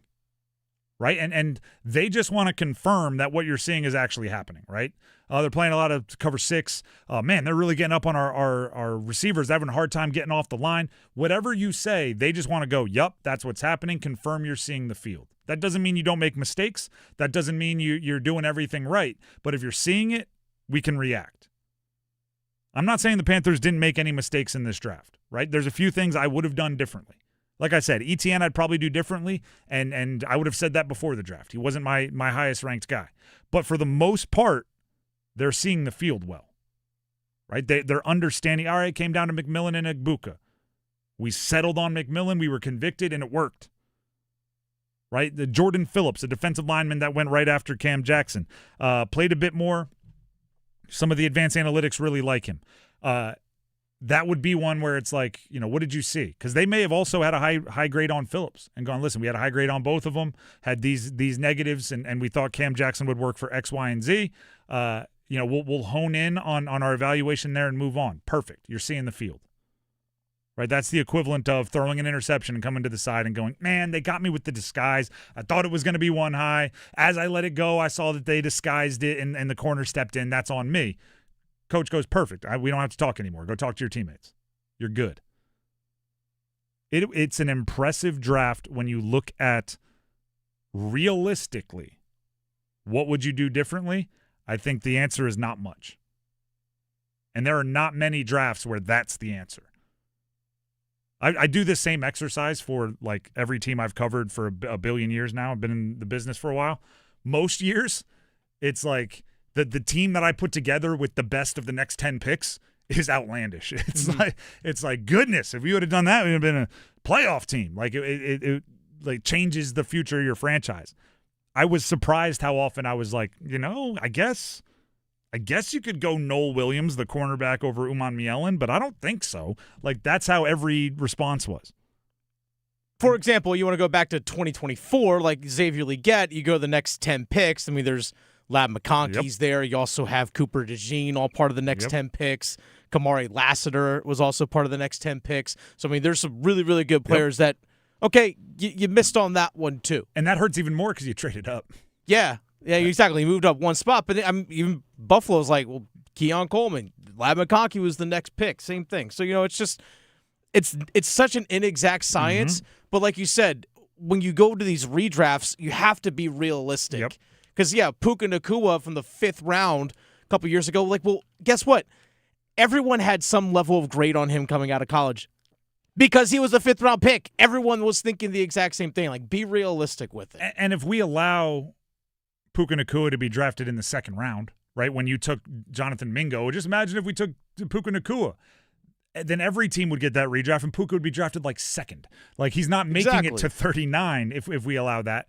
But, like, we know, everyone that was taken from Tedero McMillan to pick 18, they were available for like whoever's picking 7th. You know what I mean? And they didn't take them. So you had these decisions. I'm impressed. And I was not, to be completely honest, I knew that they played a good amount of rookies, and I know that they at times had, some wow moments. I was not anticipating being this impressed, which is why these exercises are good. Well, there's some games I think they had about 11 rookies on the game day roster. And that's not even inclunking undrafted free agents. That's a good point. Throw Thornton in there and like you have Fitzgerald, the kicker. You have Bam Martin Scott. You have a bunch of guys. The kicker's a great example as well.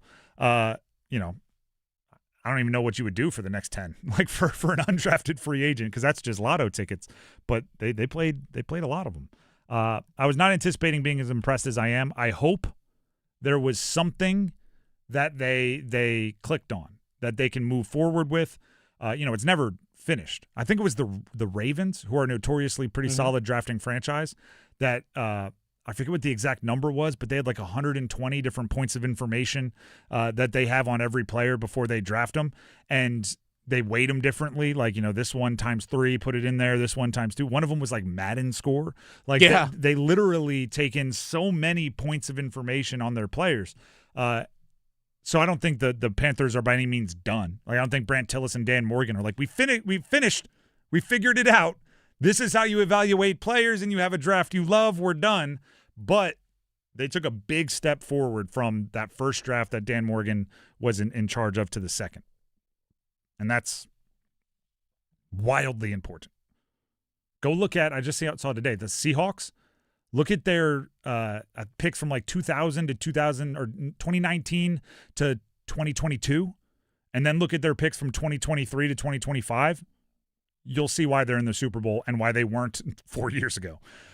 It's a direct line from drafting studs to playing in the Super Bowl. It really is. There's other ways to build a roster, don't get me wrong, but probably the easiest is just be a good drafter. The Drive with Tim Donnelly, 99.9 The Fan, although easier said than done. The Drive with Tim Donnelly, 99.9 The Fan.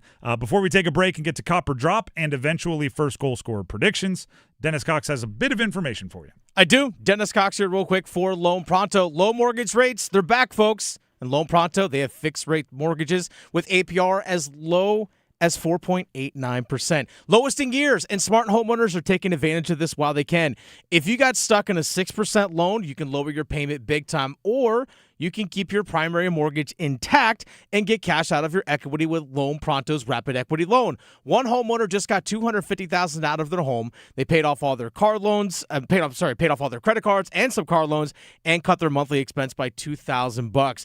Call now and see what option works best for you, but don't miss the big rate drop of 2026. Ask about new home loans, VA loans, full cash out refis, or their famous Rapid Equity Loan. You can close in less than 2 weeks, and you may be able to skip your next 2 house payments altogether. Call 919-381-1760 or visit loanpronto.com for your free instant home appraisal with no hard credit pull. 919-381-1760, loanpronto.com. Equal housing lender, NMLS 1661781, APR for well-qualified buyers. Visit NMLSconsumeraccess.org. The Drive with Tim Donnelly, 99.9 The Fan, plays a game of Cop or Drop. Coming up after this. Get crazy, Canes fans. It's hockey night in Carolina. It's your Canes and Ottawa. Lane cross. Oh, what a time to see a ghost! Storm Watch with Adam Gold at 6:30. Puck Drop at 7. Ehlers. He finds Chatfield with room. Let's go! The captain! Right on time! On your official audio home of Hurricanes hockey, 99.9 The Fan. Never have I ever called my sister from the finish line of my first marathon. Hello? You won't believe where I am. Are you running? Mile 26. I'm gonna make it. Switch to T-Mobile's 55 Plus plan and get iPhone 16e with its advanced camera system on us. Plus, 2 lines for just $30 a line. Guys, I can't believe it. I knew you could do it, babe. That was amazing. Mom, how do you feel? I feel great. I can't feel my feet. Let's take a picture. And then you may carry me to the car. Share every stride, every mile, every memory on America's best network. Switch to T-Mobile's 55 Plus plan and get iPhone 16e on us and 2 lines for just $30 a line. With 24 monthly bill credits and 2 eligible port-ins on Essentials 55 Plus for well-qualified customers with autopay plus taxes, fees, and $35 device connection charge. Credits end and balance due if you pay off early or cancel. Contact us. Finance agreement 128 gigabytes, $599.99 required. Best mobile network in the U.S. based on analysis by Ookla of Speed Test Intelligence data 1H 2025. Visit T-Mobile.com. It is I, Juan Carlos Santiago del Santiago, the coolest man in the world. Yes, I am back in Raleigh. Do I go downtown with so many places to party? No, I go to the Syracuse place. The good food, the fine drinks, the coldest of beers, and of course, the many, many beautiful people. I always hang at the Syracuse place, the coolest bar in the world, because, well, it was built for me. Juan Carlos Santiago del Santiago, the coolest man in the world. The Syracuse place, 8800 de Raleigh Road by the Shelley Station. I'm Boomer Esiason. My mom died from cancer. She was only 37 years old. She didn't have life insurance, and that was devastating for my family. That's why having life insurance is so important to me. Ethos makes it fast and easy. Get a quote in seconds, apply in minutes, and get same-day coverage. You can get up to $3 million in coverage with no medical exam. Get your free quote at ethos.com/play. That's ethos.com/play. Paid spokesperson. Time spent. Hey, it's Flo here to say drivers who switch and save with Progressive could save hundreds. Nice! With my new savings, I'll get some hiking gear. It'll be great for my outdoor era. I don't know if it counts as an era if you just buy stuff. I got a cute hiking backpack.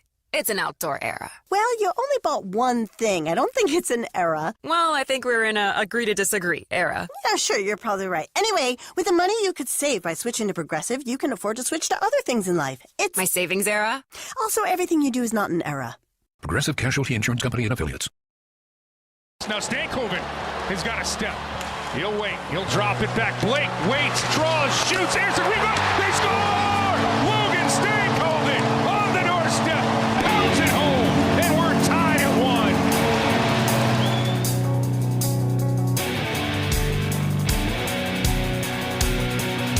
1. The Drive with Tim Donnelly, 99.9 The Fan. We will have first goal scorer predictions coming up here in about 12, 13 minutes. So if you haven't done so already, start thinking about who's going to score the first goal for the Carolina Hurricanes tonight against Ottawa and in what period you think they will score it. Also, start thinking right now about if you're going to cop or drop some things, because here on The Drive, we're playing cop or drop. You want true enlightenment? Well, I'm dropping. All right, first one. In about 24 hours, roughly, the NHL has their roster freeze going into the Olympic break, Tim. A little bit less. A little bit less. I think it's, 3 o'clock Eastern? 3 o'clock Eastern, correct. So we'll know by showtime tomorrow.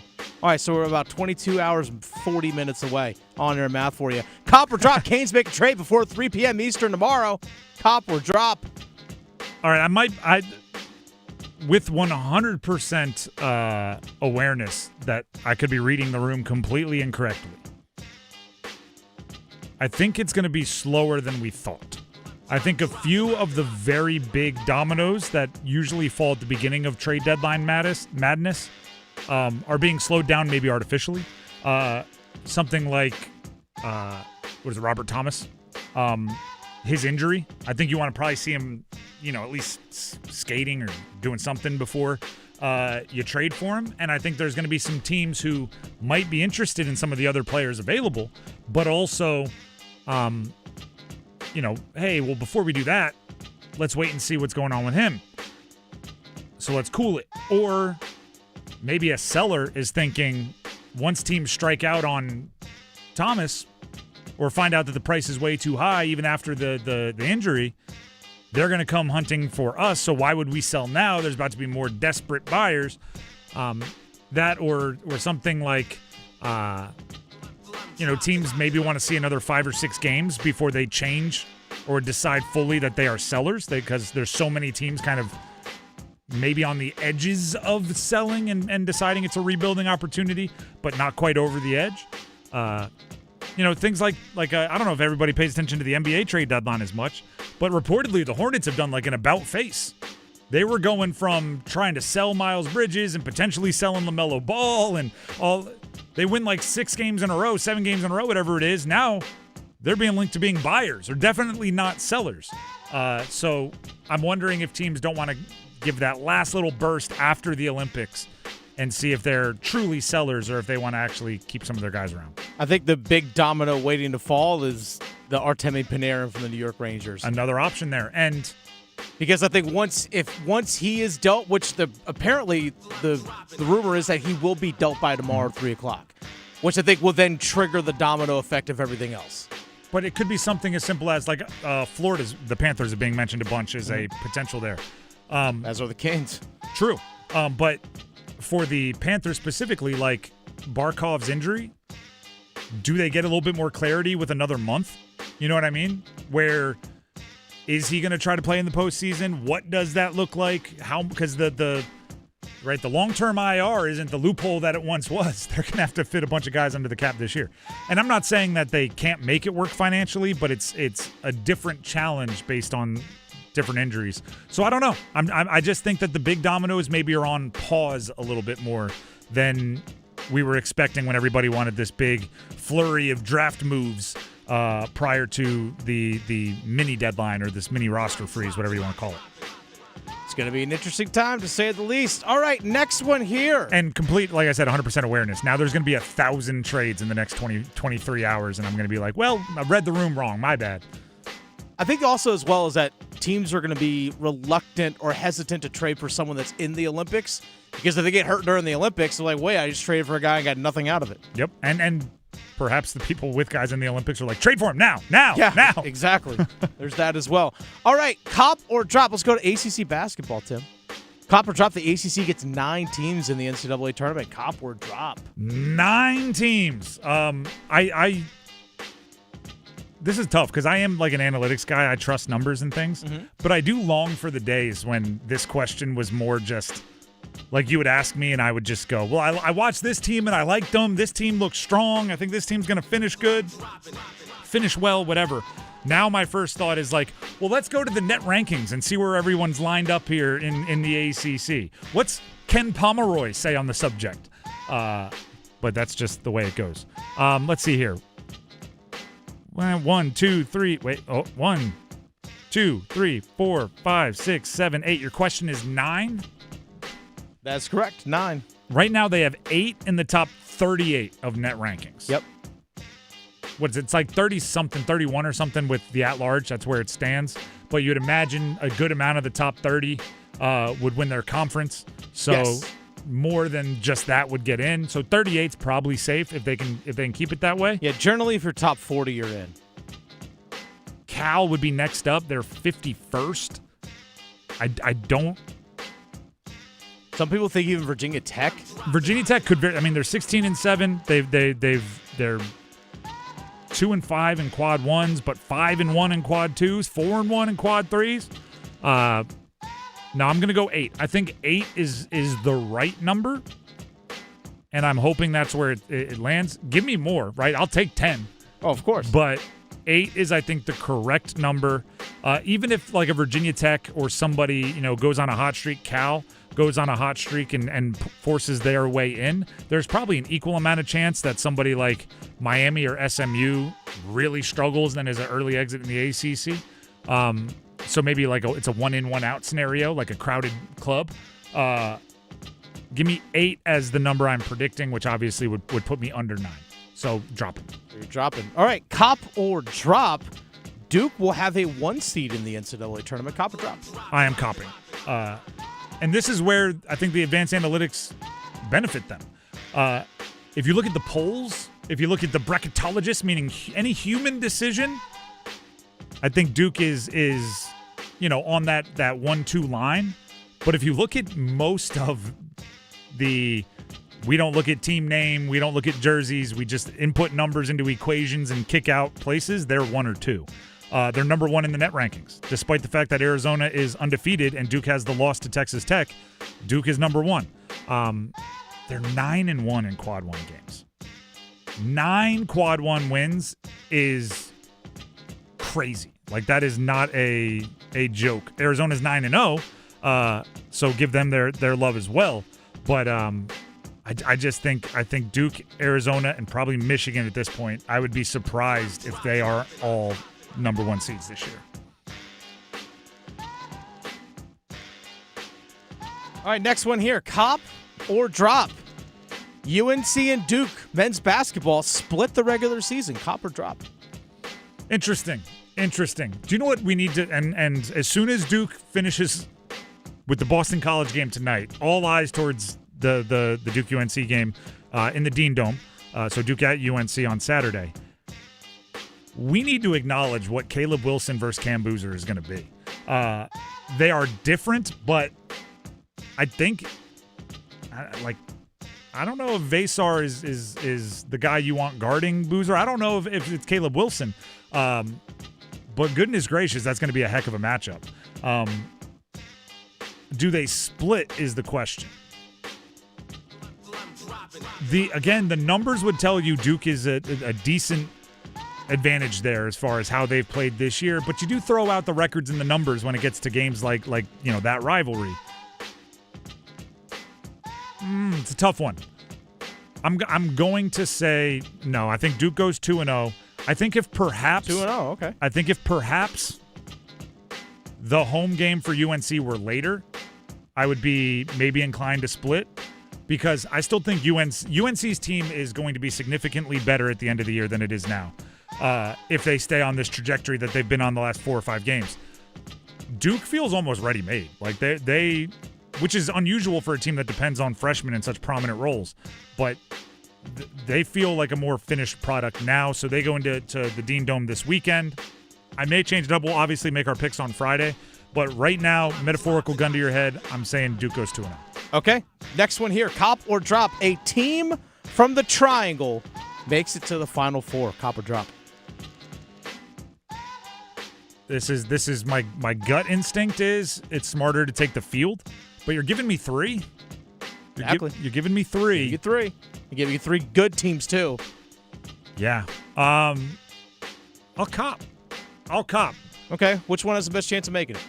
I think Duke has the best chance, but this is a sliding scale. Every team has their path. You know what I mean? We've seen, I'm a huge Caleb Wilson fan. We've seen players of his variety or archetype is the word I'm looking for, where they show up really good. Like, don't get me wrong, but you watch him and you go, he could be on like a 30-12 average in the tournament and just put a team on his back and carry them, and also move himself into like the top 2 picks in the NBA draft. And on this little path that he could take. State, people forget, State is the best three-point shooting team in the ACC right now. They shoot, I think it's 39.9% from 3 as a team. And anytime you have a prolific three-point shooting team, you catch fire at the right time. You can go on a run. And then in addition, they have like individually talented players. And obviously Duke, they're number 1 in the net rankings, so they have their path as well. I'm going to say one of them, potentially more, make the Final Four. All right. Let's do another one here. Let's actually go. Where is the Final Four this year, by the way? I should Indianapolis. It's in Indy. I don't know. That doesn't get my juices flowing as a potential place for us to go cover a Final Four. Yeah, it's Lucas Oil Stadium, I think, where it's going to be held. No, I mean, it's a cool atmosphere. Every Final Four is, but, it's like New Orleans or Miami or Indianapolis. New Orleans is overrated. That's all I'm going to say about that. All right, next one here. Cop or drop? Indianapolis, though. That's... I'll go to Indy. I would too, but an overrated in New Orleans is still probably ahead of Indianapolis on the draft rankings. All right, anyway, keep going. That's fine. All right, final one here. Cop or drop? Speaking of drafts, let's go to Carolina Panthers. Cop or drop? The Carolina Panthers move up in the first round to draft an edge rusher. Cop or drop? I am dropping. Okay. I think edge rusher is one of the deeper positions in this draft. I think first of all, you need to have someone that's willing to trade back. And if you're moving up for an edge rusher, I think that would be obviously the best player on the board. In a specific situation where you have, Bailey from Texas Tech, Bain from Miami. There's a handful of guys that appear to be like super legit. If they fall into the double digits, you get to like 10, 11, 12, and it's not super expensive to move up from where the Panthers are at the back half of the teens, maybe, but I think that's just very specific, and it's smarter to bet against it. So I will drop them moving up for an edge rusher, but I'll give you this. If they trade up, I think it's most likely for an edge rusher. It would be that or perhaps one of the two big-name left tackles if they tumble a bit, knowing Icky's injury history. So there you go. That's Copper Drop. If you agree or disagree with me, you can let us know in our YouTube comments right there under our live stream. 99.9 The Fan on YouTube. We live stream every single show, and if you're watching on YouTube, the comments are down where I'm pointing. All right. The Drive with Tim Donnelly, 99.9 The Fan. I've been teasing it all day. It is time for first goal scorer predictions.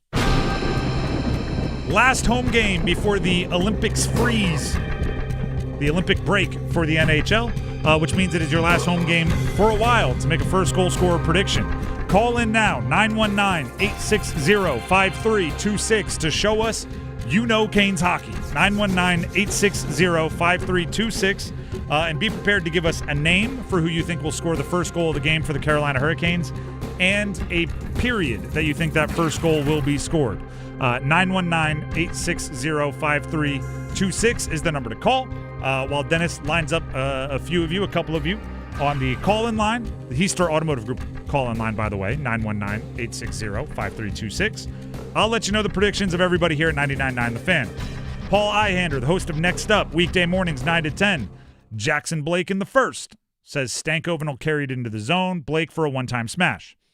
His producer, Max Gorin, on Next Up, you also heard him on this show the past couple of days. Completely independent of each other, Blake in the first. He says middle 10 minutes, so after 5 minutes, before 15.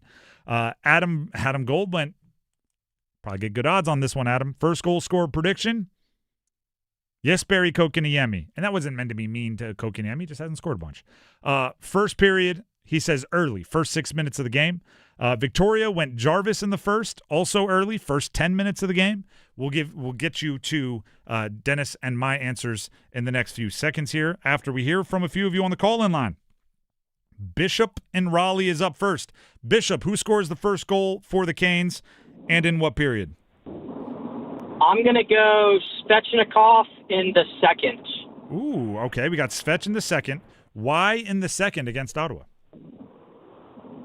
I don't know. I feel like he's been pretty hot, but sometimes we can start slow. So I think we start a little slow, but then he gets the first goal. All right. I like it. You are locked in with Svech in the second, which, by the way, you feel like Svech has been hot. Your feelings are correct. He's been playing exceptional the last 50 games or whatever it's been. Let's go to Brian in Holly Springs. Brian, who scores the first goal for the Carolina Hurricanes and in what period? I like Taylor Hall in the first period. It's going to be a slap shot just inside the blue line. Slap shot from Taylor Hall. All right, I like it, and I'll tell you why, but thank you very much for the call and call back in anytime. I like a slap shot from Taylor Hall because that guy has some pent-up anger. He has not agreed with a ref in quite some time. I could do the math here on my own, but I think he's up to like 20 penalty minutes in the last 3 games, something like that. He's getting called for embellishments. He's getting misconducts. He's just always upset with the ref. So if he gets a chance to really, take out his anger like he's hitting the heavy bag on a slap shot, I'm with it. And that'll bring us to Taylor and Holly Springs to round it out. Taylor, welcome to the show. Who scores the first goal and in what period? I think it is going to be Seth Jarvis in the first, just because he didn't score on his birthday. I feel like he's going to want to score now that he's 24. All right. Thank you very much, Taylor. You're locked in for Seth Jarvis because he didn't score on his birthday. Did anybody else yell at the TV when he had the break and he tried to dump it off to Svech at the last second? Go, yeah. It's your birthday. Shoot it. It's your birthday. You rebound. Like, it's all there. Just shoot it. No one can get mad at you on your birthday. At least that's what I yelled. Maybe not out loud, but it was in my brain for sure. Bishop went Svech in the second. Brian went Hall in the first. Taylor went Jarvis in the first. Dennis, what are you rolling with? This one's for Dion. Give me Jarvis in the first. He actually, his last goal came against the Ottawa Senators. Oh, wow. Yeah, give me Jarvis in the first. Yeah, maybe I took it for granted. He'd scored so many times there for a stretch. It's weird to see him cool off a little bit. I almost changed my answer to Jarvis, but I'd already written down my answer. I think these next two games he's going to be upset that he's not going to be going to the Olympics. I think he's up to this point still been holding out hope. He's kind of on the reserve list that maybe he'll get the call. But as it becomes maybe more real that he's not, I think he's going to get angry and he's going to play angry, and I like angry Jarvis. But I didn't make that switch. I rolled with my guy, Logan Stankoven.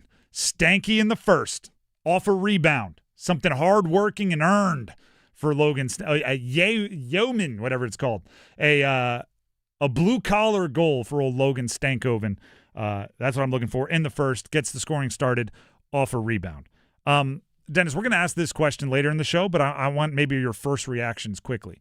We'll ask this one during starting five.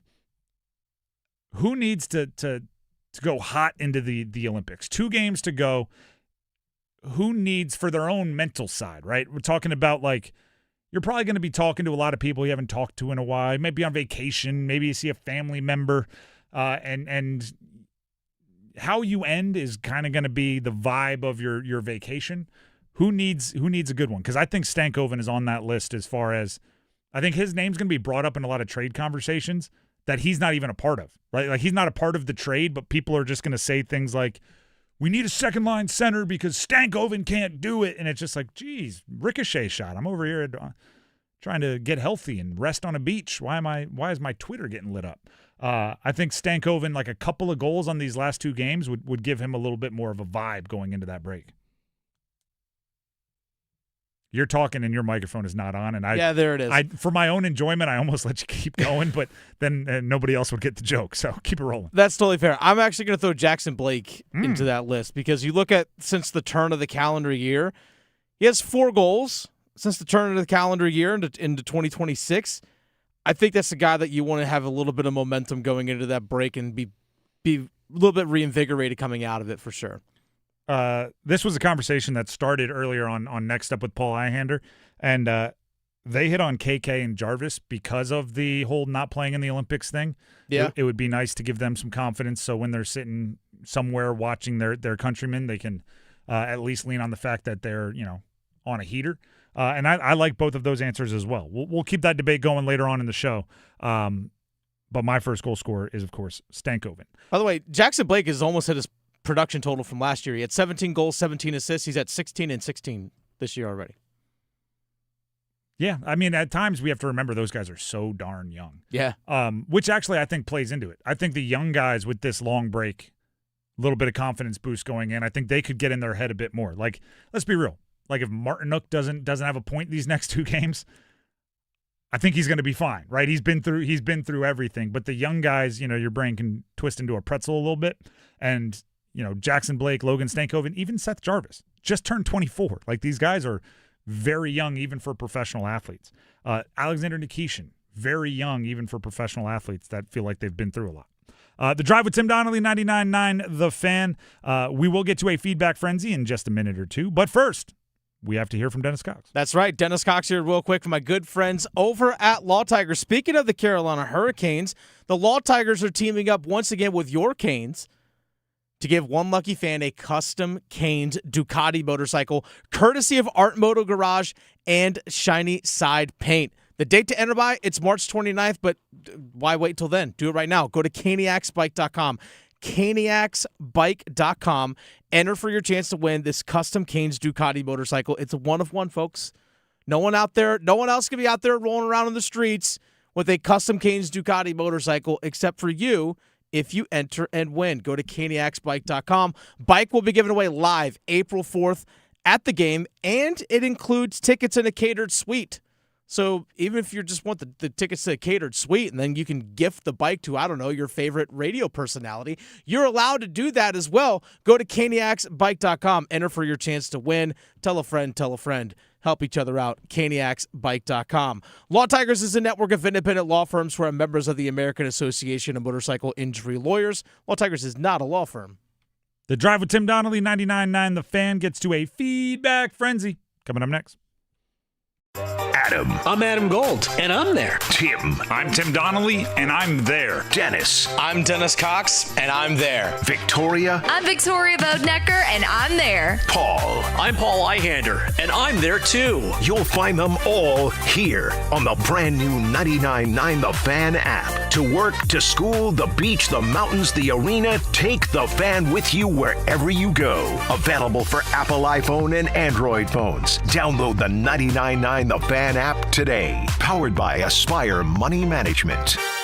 If you're exhausted, not just tired, but worn down, this message is for you. I'm Brandon Giggling, president of Parkway Sleep Health Centers. Across North Carolina, many people wait months, sometimes over a year, just to start sleep care. That wait isn't normal, and it isn't necessary. At Parkway, most patients are seen within weeks, with virtual consultations and home sleep studies that remove unnecessary delays. Sleep care shouldn't have to depend on how long you're willing to wait. Parkway Sleep, your fastest path to better sleep. Start today at parkwaysleep.com. Sound sleep, sound health. It's the playoffs, and honestly, your living room isn't ready for this. Your couch doesn't have award-winning wings, your fridge doesn't have 30 beers on tap, and your TV, oh, it's outnumbered. Carolina Ale House has wall-to-wall TVs. We've got homemade favorites, ice-cold beer, and enough screens to catch every game at once. So grab your crew, bring your appetite, and yell at the TV like a professional. Don't fumble your game day plans. Watch the playoffs at Carolina Ale House, where great sports deserve great food. Ale, yeah. Hi, Greg Talbot with Strategic Tax Resolution. Tax enforcement and defense strategies have changed a lot over the last year. After nearly 5 years, the IRS has restarted automated collections. You could be next for bank levies and wage garnishments. Ignoring the issue is not an option. Call 984-272-2600 to get protected. Do you have unfiled returns or tax debt? We work directly with the IRS and states so you don't have to. Let us use our proven strategies and experience with the IRS and state to resolve your tax issue. Qualified clients have cut their tax debt by more than 90%. How would that feel?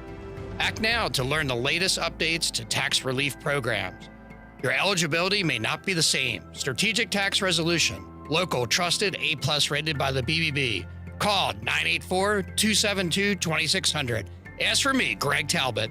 984-272-2600. You've got a guy on your side. StrategicTaxResolution.com. Get relief. Canes hockey is back. Grab an ice cold Surfside to enjoy while you cheer on your Canes. Only 100 calories, 2 grams of sugar, and 0 bubbles, so easy to sip and enjoy. It's not a seltzer, it's Surfside. Official hard tea and lemonade of the Carolina Hurricanes. Must be 21. Please drink responsibly. What does it mean to win this award to you? It means a lot to me, just being recognized for all my hard work on and off the court. The Coastal Scholar Athlete of the Month from 99.9 The Fan and Coastal Credit Union. To nominate your athlete, text AWARD to 919-860-5326.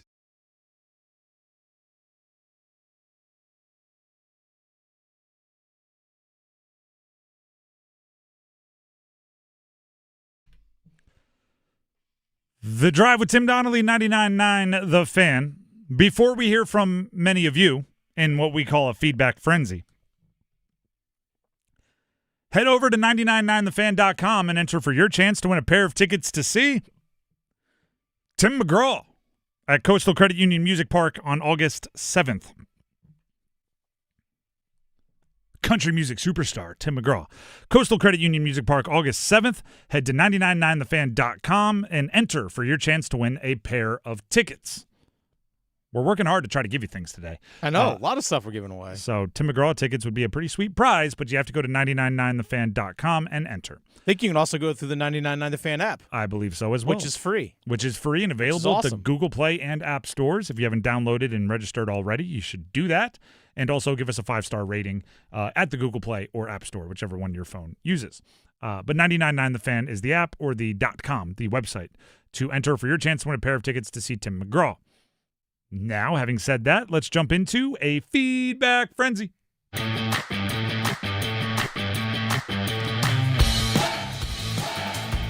All right, Dennis, what are they saying to us in response to the conversations we've had online. All right. This actually comes from our good friend Micah. Micah's in his feelings right now about the Canes in the second line right now. For example, Micah says, this is our YouTube live chat. No way that the Carolina Hurricanes can go into the playoffs with the second line as it is constructed right now with Logan Stankoven, Taylor Hall, and Jackson Blake and expect to win in the playoffs. Fair. I won't argue with you, but what I will say is this. I don't think Taylor Hall is up there permanently.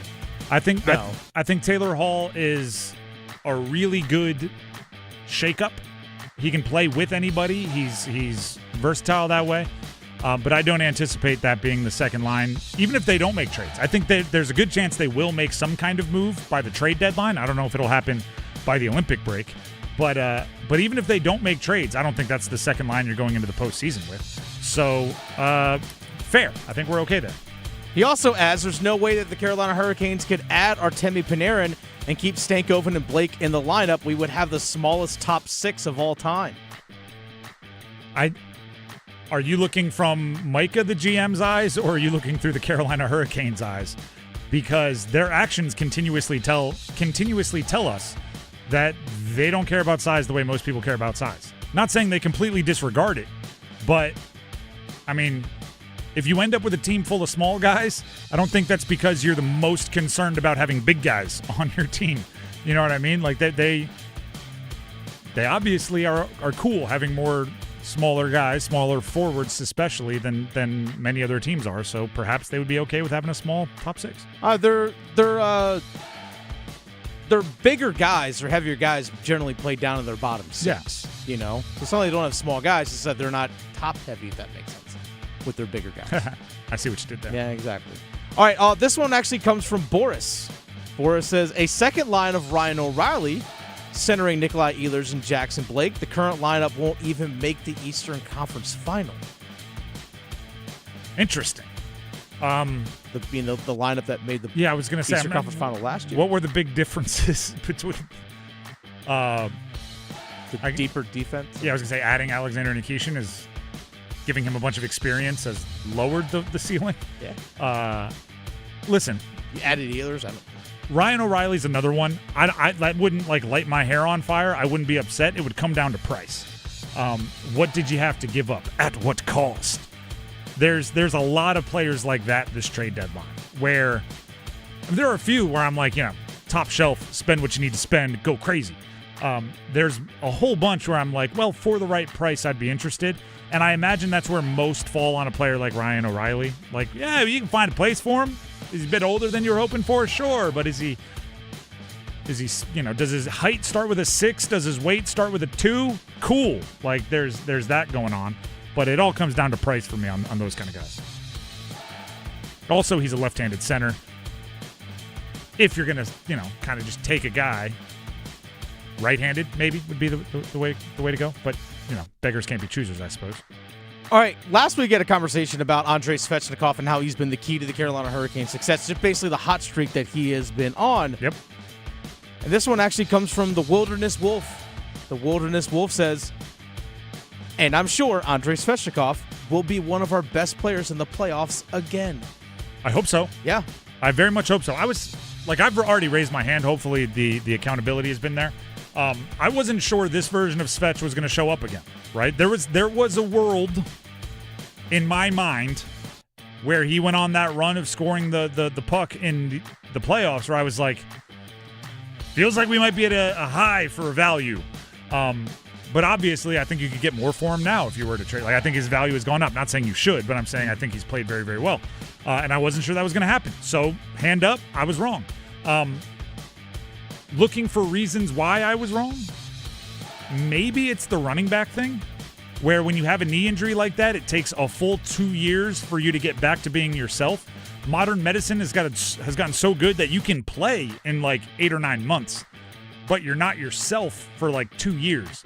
And if that's the case, perhaps he's just now kind of getting back to what physically he should be.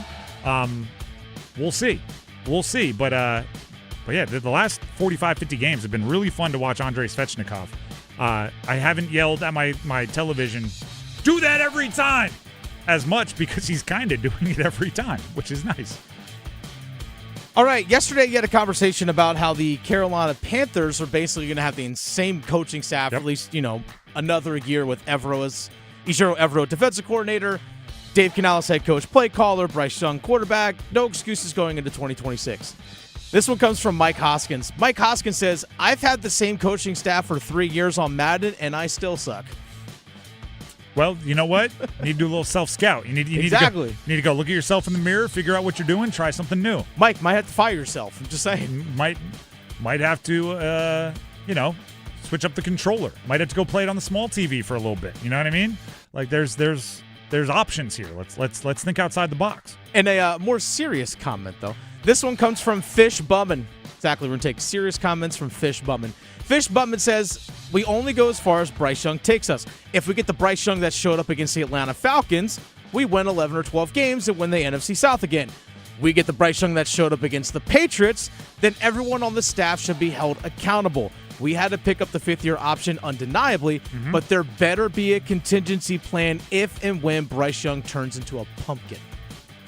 If and when. Yeah. I made the joke right after the season. If you could hypnotize Bryce Young to think every opponent he faces is the Atlanta Falcons or the Los Angeles Rams, you're good. You figured it out. Winner. If he thinks they're the Saints, watch out. And that goes back a couple of years. Here's where I stand on it. I don't know if you bring in legitimate competition, legitimate alternative plans, because I think that can mess with confidence of your quarterback a little bit. You're either all in on Bryce or you're not.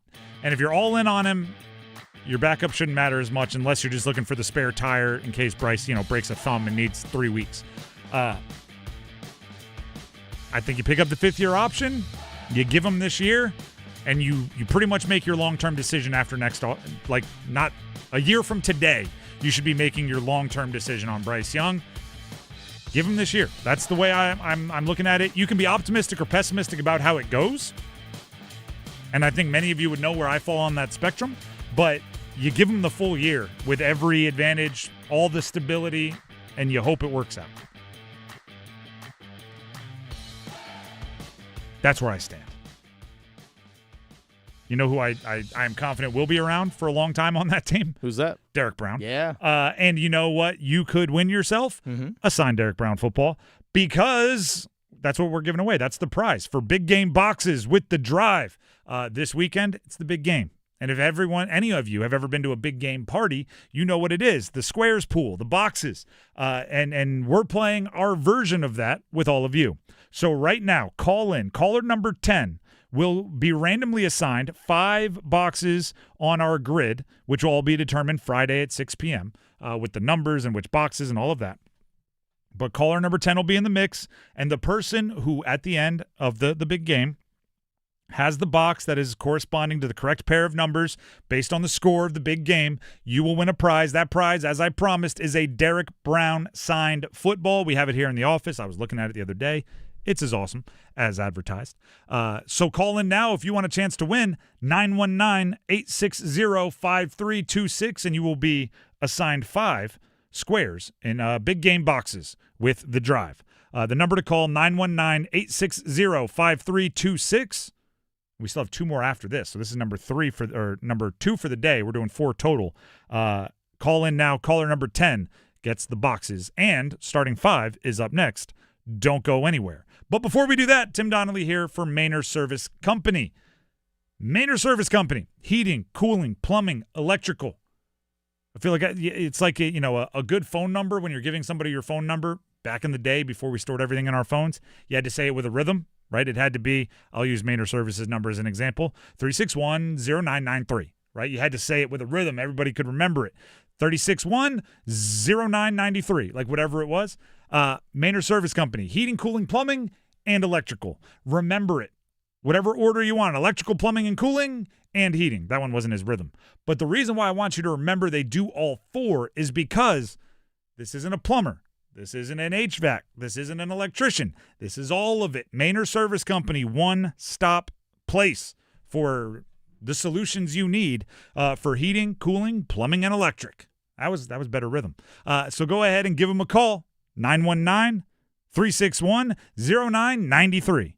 919-361-0993. Or visit them online at MaynorServices.com, MAYNOR Services.com. Starting 5 coming up next here on The Drive. Get crazy, Canes fans. It's hockey night in Carolina. It's your Canes and Ottawa. Lane cross, they score! Oh, what a time to see a ghost! Storm Watch with Adam Gold at 6:30. Puck drop at 7. Ehlers, he finds Chatfield with room. They score! The captain! Right on time! On your official audio home of Hurricanes hockey, 99.9 The Fan. This is Gordon Miller from Miller Lending in Cary. Over the years, I'm often asked why we made the choice to become one of the only mortgage companies in the state to provide loans without closing costs as a primary source of funding. And my response is always the same. How did closing costs ever become a thing? Who was that first person who asked for a lower rate, heard it would cost $15,000 to save $50 a month, smiled and said, "That'd be great"? Recently, we're noticing a trend of large national lenders quoting low rates but with a high APR. This is the definition of what happened when that first person asked for a lower rate but ignored how much it would cost. Quotes today are a two-part process. It's not just the rate, but what are the closing costs? At Miller Lending, we simply don't believe you'll keep your loan long enough to realize additional savings. So before you throw away thousands of dollars in needless fees, pick up the phone and call Miller Lending today. 919-447-3377, or simply apply online at millerlending.com.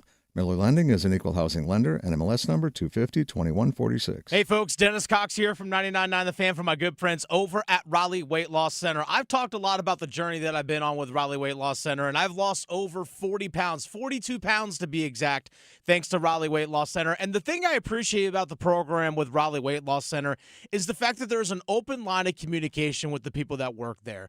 If you got questions during the process, if you have concerns, maybe things aren't going the way you expect, you have an open line of communication. It's not just, here's a program, follow it, we'll send you on your way.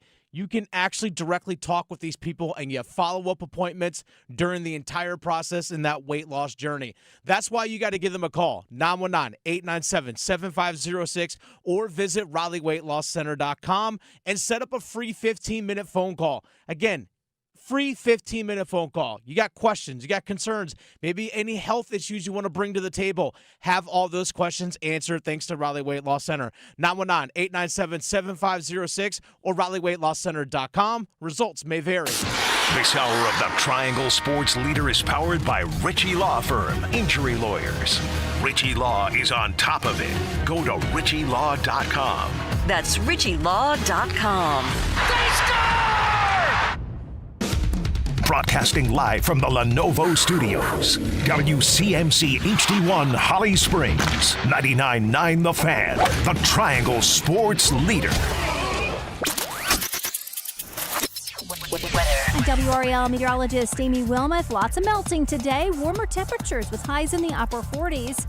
We'll stay above freezing tonight with lows down into the mid-30s. Plan for rain on Wednesday. Scattered showers are likely, and as cold air arrives Wednesday evening and Wednesday night, we'll see a brief transition to some sleet and some snow with just some minor accumulations possible.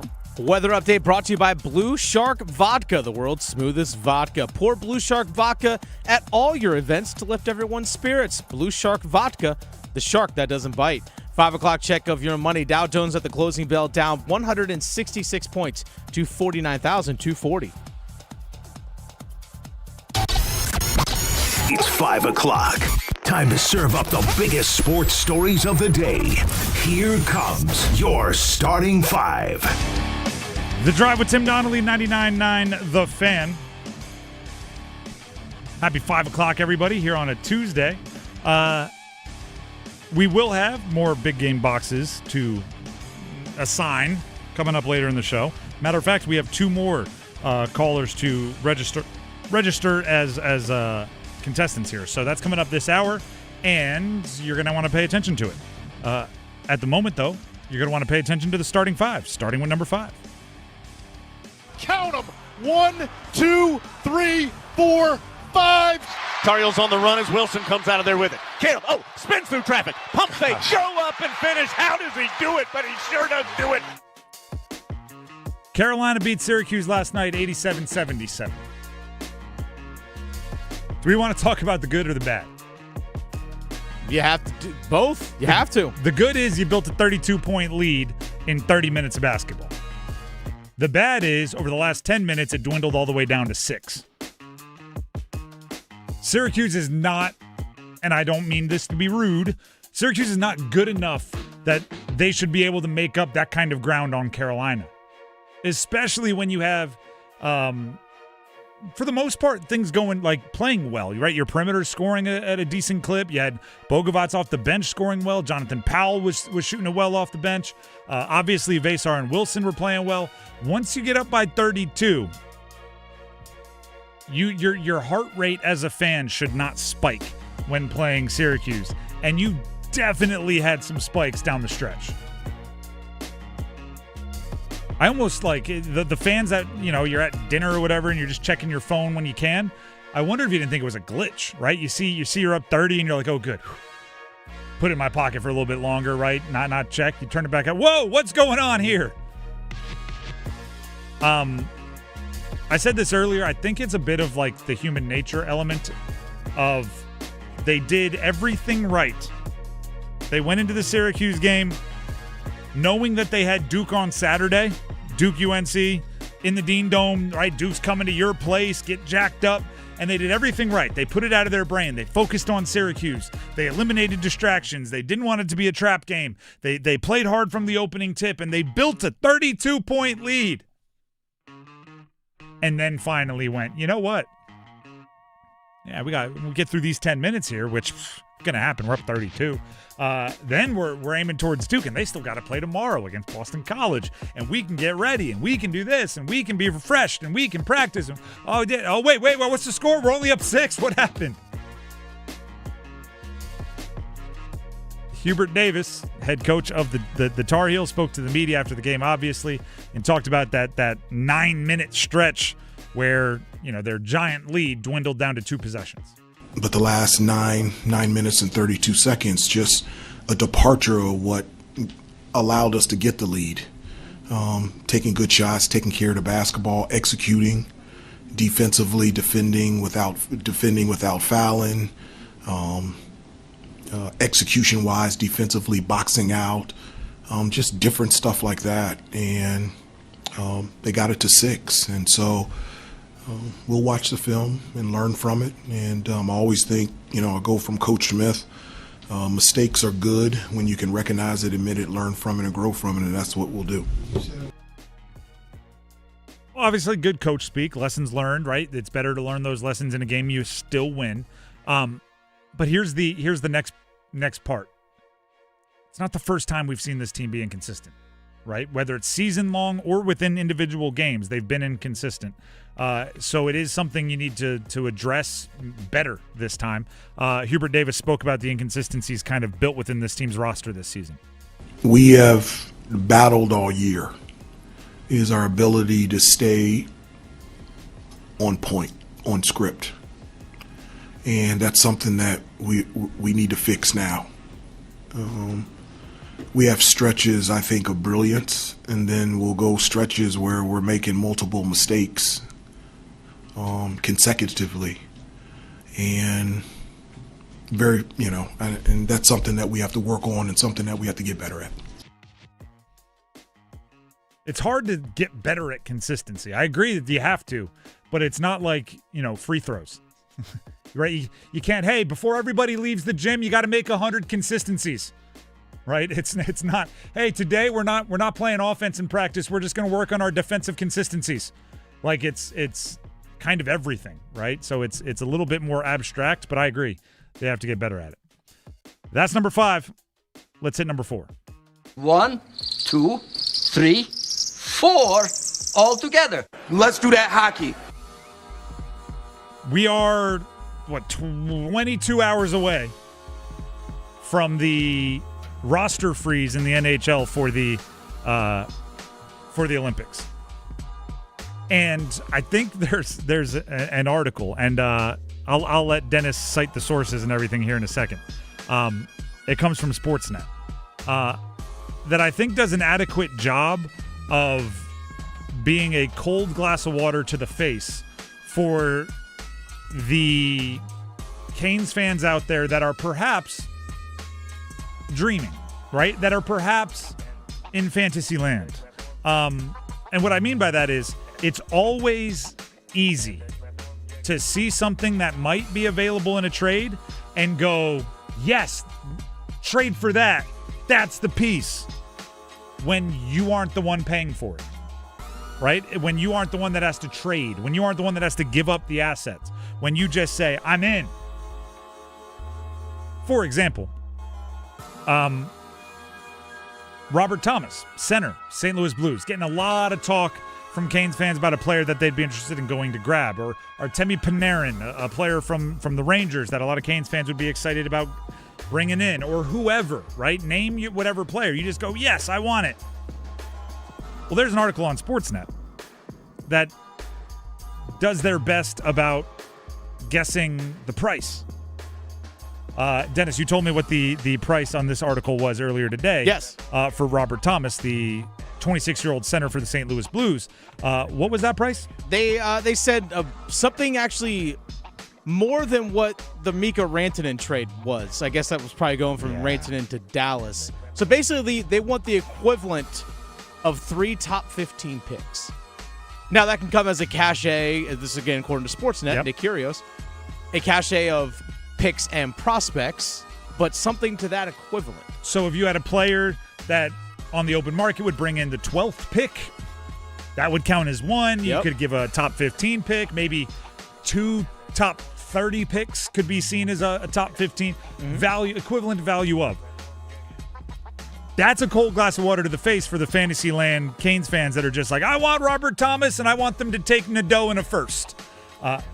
That is a large price tag, which, by the way, the St. Louis Blues would be dumb not to put a large price tag on a player who's that young and that good. That's what you're dealing with, right? It'll make you queasy as much as you like Robert Thomas. Elliot Friedman talking about this particular trade, I believe is what this audio is. Let's hear it for ourselves. You know, obviously St. Louis has been out there. The one thing I wanted to mention about Thomas is I did have someone say to me on Saturday, if you were to have the over-under on the amount of teams that could do a Thomas deal based on what St. Louis wants, he'd take the under. I agree with that. I mean, 3 top 15 picks, that's not a small amount, especially he's 26. He's under contract. Let me see here. It's till 4 more years after this season. Yeah, till 2031. Yeah. So they could keep him, trade him next year, and not lose a whole bunch of that value. So they're literally in, like, I dare you to call my bluff category. They're like, we'll keep him. It's like, yeah, you want a prime position, top 2 center, 26 years old, through the prime of his career, locked up. Yeah, I'm giving you that for nothing. Or I'm not going to give you pennies on the dollar for this. Let me give you another option. What if I could tell you there was a center as good as Robert Thomas, but he was 27 years old? The price ain't changing much. No, it ain't. So next year, it's the exact same. So if you don't knock their socks off, they'll go, cool, we'll keep him for a year, and if we need to, we'll sell him next year. No harm, no foul.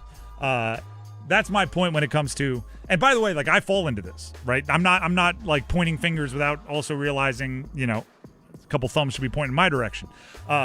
Like, for whatever reason, and it's, you know, everybody has their guys. Jason Robertson is and I've been on this train for like a year. I'm like, make it happen. That price would be stupidly high as well. And you know, if you ever told me what it would actually cost, I'd probably go, ooh. All right, like you gotta acknowledge that you're not getting anything of value without giving up maybe more value, right, in future assets to get something of value now. By the way, if it only took Kotkaniemi, a first-round pick, and Bradley Nadeau for that to happen, it would have already happened. And just to let you know. Why would you wait? If they have any due diligence, they'd go, all right, yeah, we'll accept that, but let me run this by a few other suitors. And they would go, we'll triple it. We will triple it. We'll give you so much more. That'd be the Luka Doncic trade. The Drive with Tim Donnelly. Actually, that's disrespectful to Anthony Davis. The Drive with Tim Donnelly, 99.9 The Fan. We have 22 more hours of this, then handful of weeks off. Then we'll jump right back into it after the Olympics of trade talks. That's number 4. Let's get to number 3. Duke closing in on their 20th win of the season. Foster, here's Boozer. Got it! That felt like the dagger. Duke versus Boston College tonight, 7 p.m. All right, ready? I'm going to do something that I never, ever do, okay? This might be the first time in my career, okay? Is this a trap game? It feels like it could be. They're playing UNC on Saturday. Obviously a big game, right? For rivalry and also schedule reasons. This is the only game on the rest of Duke's schedule that isn't a quad 1 or a quad 2 game. This is a quad 3. Duke is favored at the last I checked, which was before the show, 26.5 points. Now here's what I'm like, it's whatever. It'd be a massive trap. They'd have to like fall, try to get out, fall again, try to get out of the trap, tie up their other leg, like whatever the trap is, it would take a lot. But I'm going to do something I never do, and I'm even nervous to say it out loud. Maybe this is the game you look ahead. Maybe this is one where you have like 10 things you want to put on film just to make UNC watch it. Right? Maybe you want to run some weird pick and roll combos where all of a sudden Patrick Gongba's handling the rock just so they have to figure out a way to defend that. Maybe you play some weird rotations. I don't know. But you're favored by 26.5. And your floor is unbelievably high based on what you've done this year already. Maybe you experiment a little. Maybe you leave some booby traps for UNC out there. Right? You set one screen like 10 times only to slip the screen next week. Maybe I'm thinking 2 football. I remember one of our high school coordinators, like 3 weeks before we played a rival, was sitting there going like, we're going to run this play so many times this week because I know they're going to be watching it and we're going to get them. He's setting up play action and stuff for our rival 3 weeks into the future in high school. I don't know. It's just 26.5 is a lot. Boston College has had their struggles this year. Duke's pretty run through a bunch of the bottom half of the ACC. And this one's easy to look ahead. Yeah. This one's real easy to look ahead. Maybe they could look at UNC, and there's the coaching point. That's true. Even when you're up 32, anyone in this league can come back to get you. That's a very good point. We'll see. That UNC game is going to be wild in the Dean Dome on Saturday, and I don't know how you get 19-year-olds not to look forward to it. So maybe just address it and go, listen, it's going to be a really fun one. Don't ignore it, but we got to take care of business first. That is number 3. Let's jump to number 2. Just the two of us. Calls Abel away, drifts to the right, whips it right, McNeil, pumps, step back, three-pointers up, wide open, look, yes, sir! Paul McNeil Jr., now 14 pack threes today. NC State at SMU tonight, 9 p.m. I think this is a litmus test game for State. They're on a 4-game win streak. They've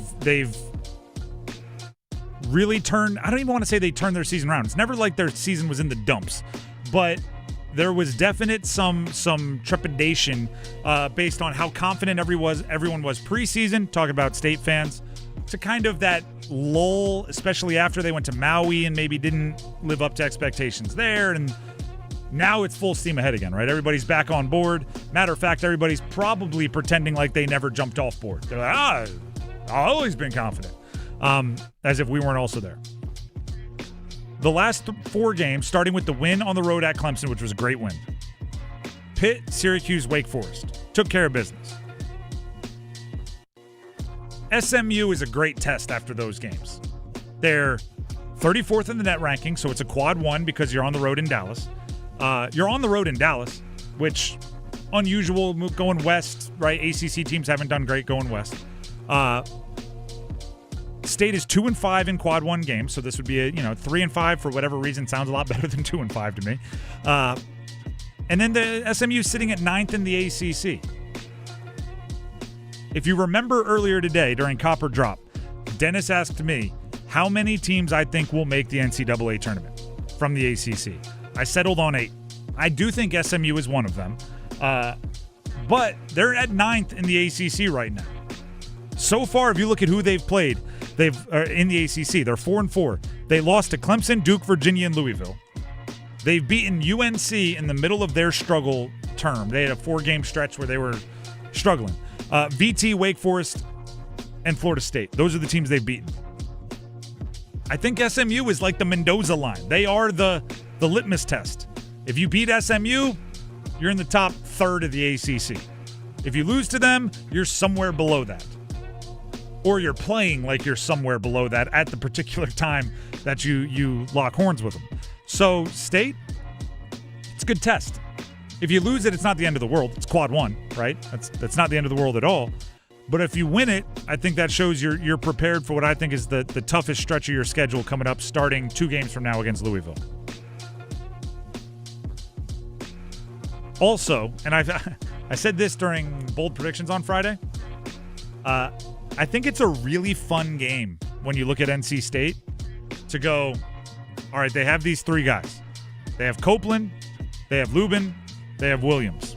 Put them in whatever order you want, right? If you're going top end, it's in one order. If you're going consistency, it's in another order.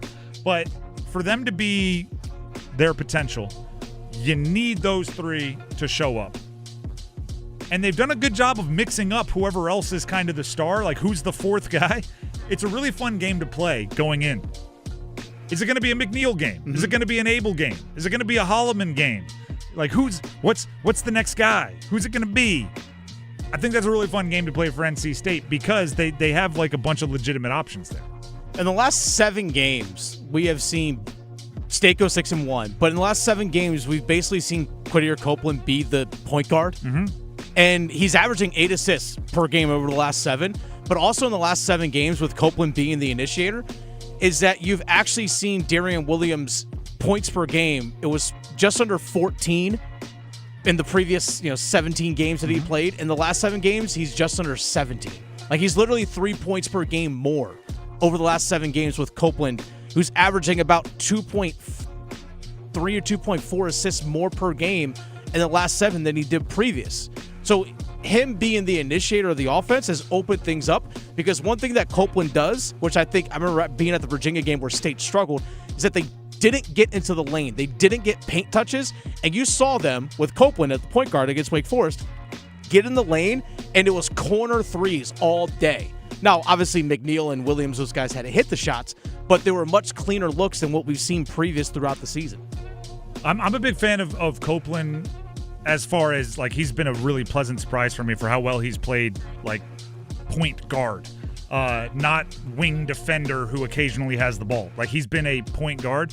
I think his length, his wingspan helps a ton. And then on top of that, they're shooting the gosh darn lights out. They are the number 1 3-point shooting team in the ACC. I just brought up their stats. Darian Williams, 42.1% from 3. Copeland, who doesn't take a ton, 46.5% from 3 this year. Paul McNeil, who does take a lot when he's out there, 43% from 3. Holloman, 41% from 3. It's a lot of really good shooters out there that you have to account for. Even somebody like Alan Breed, who hasn't been playing a lot recently, 37% from 3. Arsenault, 38% from 3. There's a lot of good shooters on that team. Any of them could pop off on any night. That's number 2. Let's get to number 1. Go 1! Working hard, cutting it, cross out in front. Forsberg with the save. They'll send it up along the boards. Carolina going to get to it again. Good hustle by Jarvis. Gostisbehere to Aho. Aho is 1-on-3 right now. He'll drop it here. Jarvis, he'll take a look. Get it to Aho. Aho, that'll be deflected. Good stick by Byfield to knock it away from Gostisbehere. And Kempe, he'll tackle. Gostisbehere will take the stick out of his hands. Play on. Aho with it. Carolina in. Aho drives. Game over! Sebastian Aho wins it in The Drive with Tim Donnelly, 99.9 The Fan. That was the Sebastian Aho game winner against the Kings on Sunday. That's funny. Dennis jumped in my headphones while that was going on, said I accidentally picked the longer clip. You could have played the whole 2-minute shift for Sebastian Aho in the overtime. I would have enjoyed it. That guy is an overtime absolute killer. And he's now up to second all-time, tied for, I think, in 3-on-3 overtime game winners. That's right. He has 18. Only Draisaitl above him. Give him all that space and just watch what he does with it. And after the game, he was like, I actually liked 2 or 3 of the other looks I had better. That one was kind of, just a little lucky. But yeah, he was getting a bunch of looks, and he was going to find the back of the net on one of them. I'm a big fan of Aho in overtime. Hopefully they don't need overtime tonight against Ottawa. 7 p.m. Puck drop, 6:30 Storm Watch, all right here on 99.9 The Fan. You can also catch it on the 99.9 The Fan app. We are expecting Brandon Bussey in net, so looking to extend his ridiculous run. What is he, 23-3-1 now? Something absurd? Or 21-3. 21-3-1. Yeah, 21-3. I was thinking 21, but I didn't say it. 21-3-1, which is the fastest in NHL history to 21 wins. He has tied for the most home victories in the league, and needless to say, he hasn't played as many starts as most goalies out there. So he's going for number 15 at home tonight. That's insane. Should we start Bussey Vezina? You know what? I was thinking this, just with the Olympic break coming up. If the decisions on the Olympics were a couple months later, is Brandon Bussey wearing a Team USA sweater? Maybe not quite, but I can see it. I mean, who's playing better like right now? And they bring multiple. And actually, here's a question for Bussey. And I'm going to put this to you, Dennis. We're going to change this up because this is a conversation I was having with Paul earlier, and I don't know if there's a right answer. How do you want him spending the next 3 weeks? Resting. Because part of me says, like, I don't want him to open his eyes, right? I imagine his life from the time he got, like, the first couple of, hey, you know what? Some guys are a little injured, or you're going to get some starts with the club, to where he is now is it has to kind of feel like a dream, right? I don't know if he's had enough time to let it all settle in. And I think there's some logic to I don't want it to settle in if it hasn't yet, right? I want to keep this guy on whatever treadmill set to high that he has been on since he became the number one goaltender for the Carolina Hurricanes. 3 weeks without a game, 3 weeks without a pregame skate, 3 weeks. That's a long time to, realize what's happening. Right? I don't know if he can be completely distracted by wedding planning for the entire 3 weeks. Right. Although it does take up some time, don't get me wrong. As someone who's currently in the middle of planning a wedding, yes, I understand. There is I don't know, it's fascinating. Like, obviously you want rest because he's playing a ton. But also, like, I don't want him to completely unplug from whatever he's got going well. Right? Do you want him going home? Do you want him going to Boston where he works out? Do you want him going to a beach? Do you want him staying in Raleigh and still coming in I don't know. It's such a rare occurrence that a goaltender even gets the opportunity he's getting on one of the handful of, cup favorites in his first real, NHL experience. It's rare that this even happens. And then for him to play as well as he is, it's not like you can look back at, we can go follow the playbook of this person who was in this situation or these people that have done it before. There really is none of that for what Brandon Bussey's going through. So the next 3 weeks are going to be fascinating. I'll tell you this. I don't know if I should be, but you can't control what emotions you feel. I'm going to be nervous his first start coming out of the Olympic break of like, is the magic still there? Is the magic still there? And I don't know if that's fair or not, but I can tell you that's what I'm going to be feeling.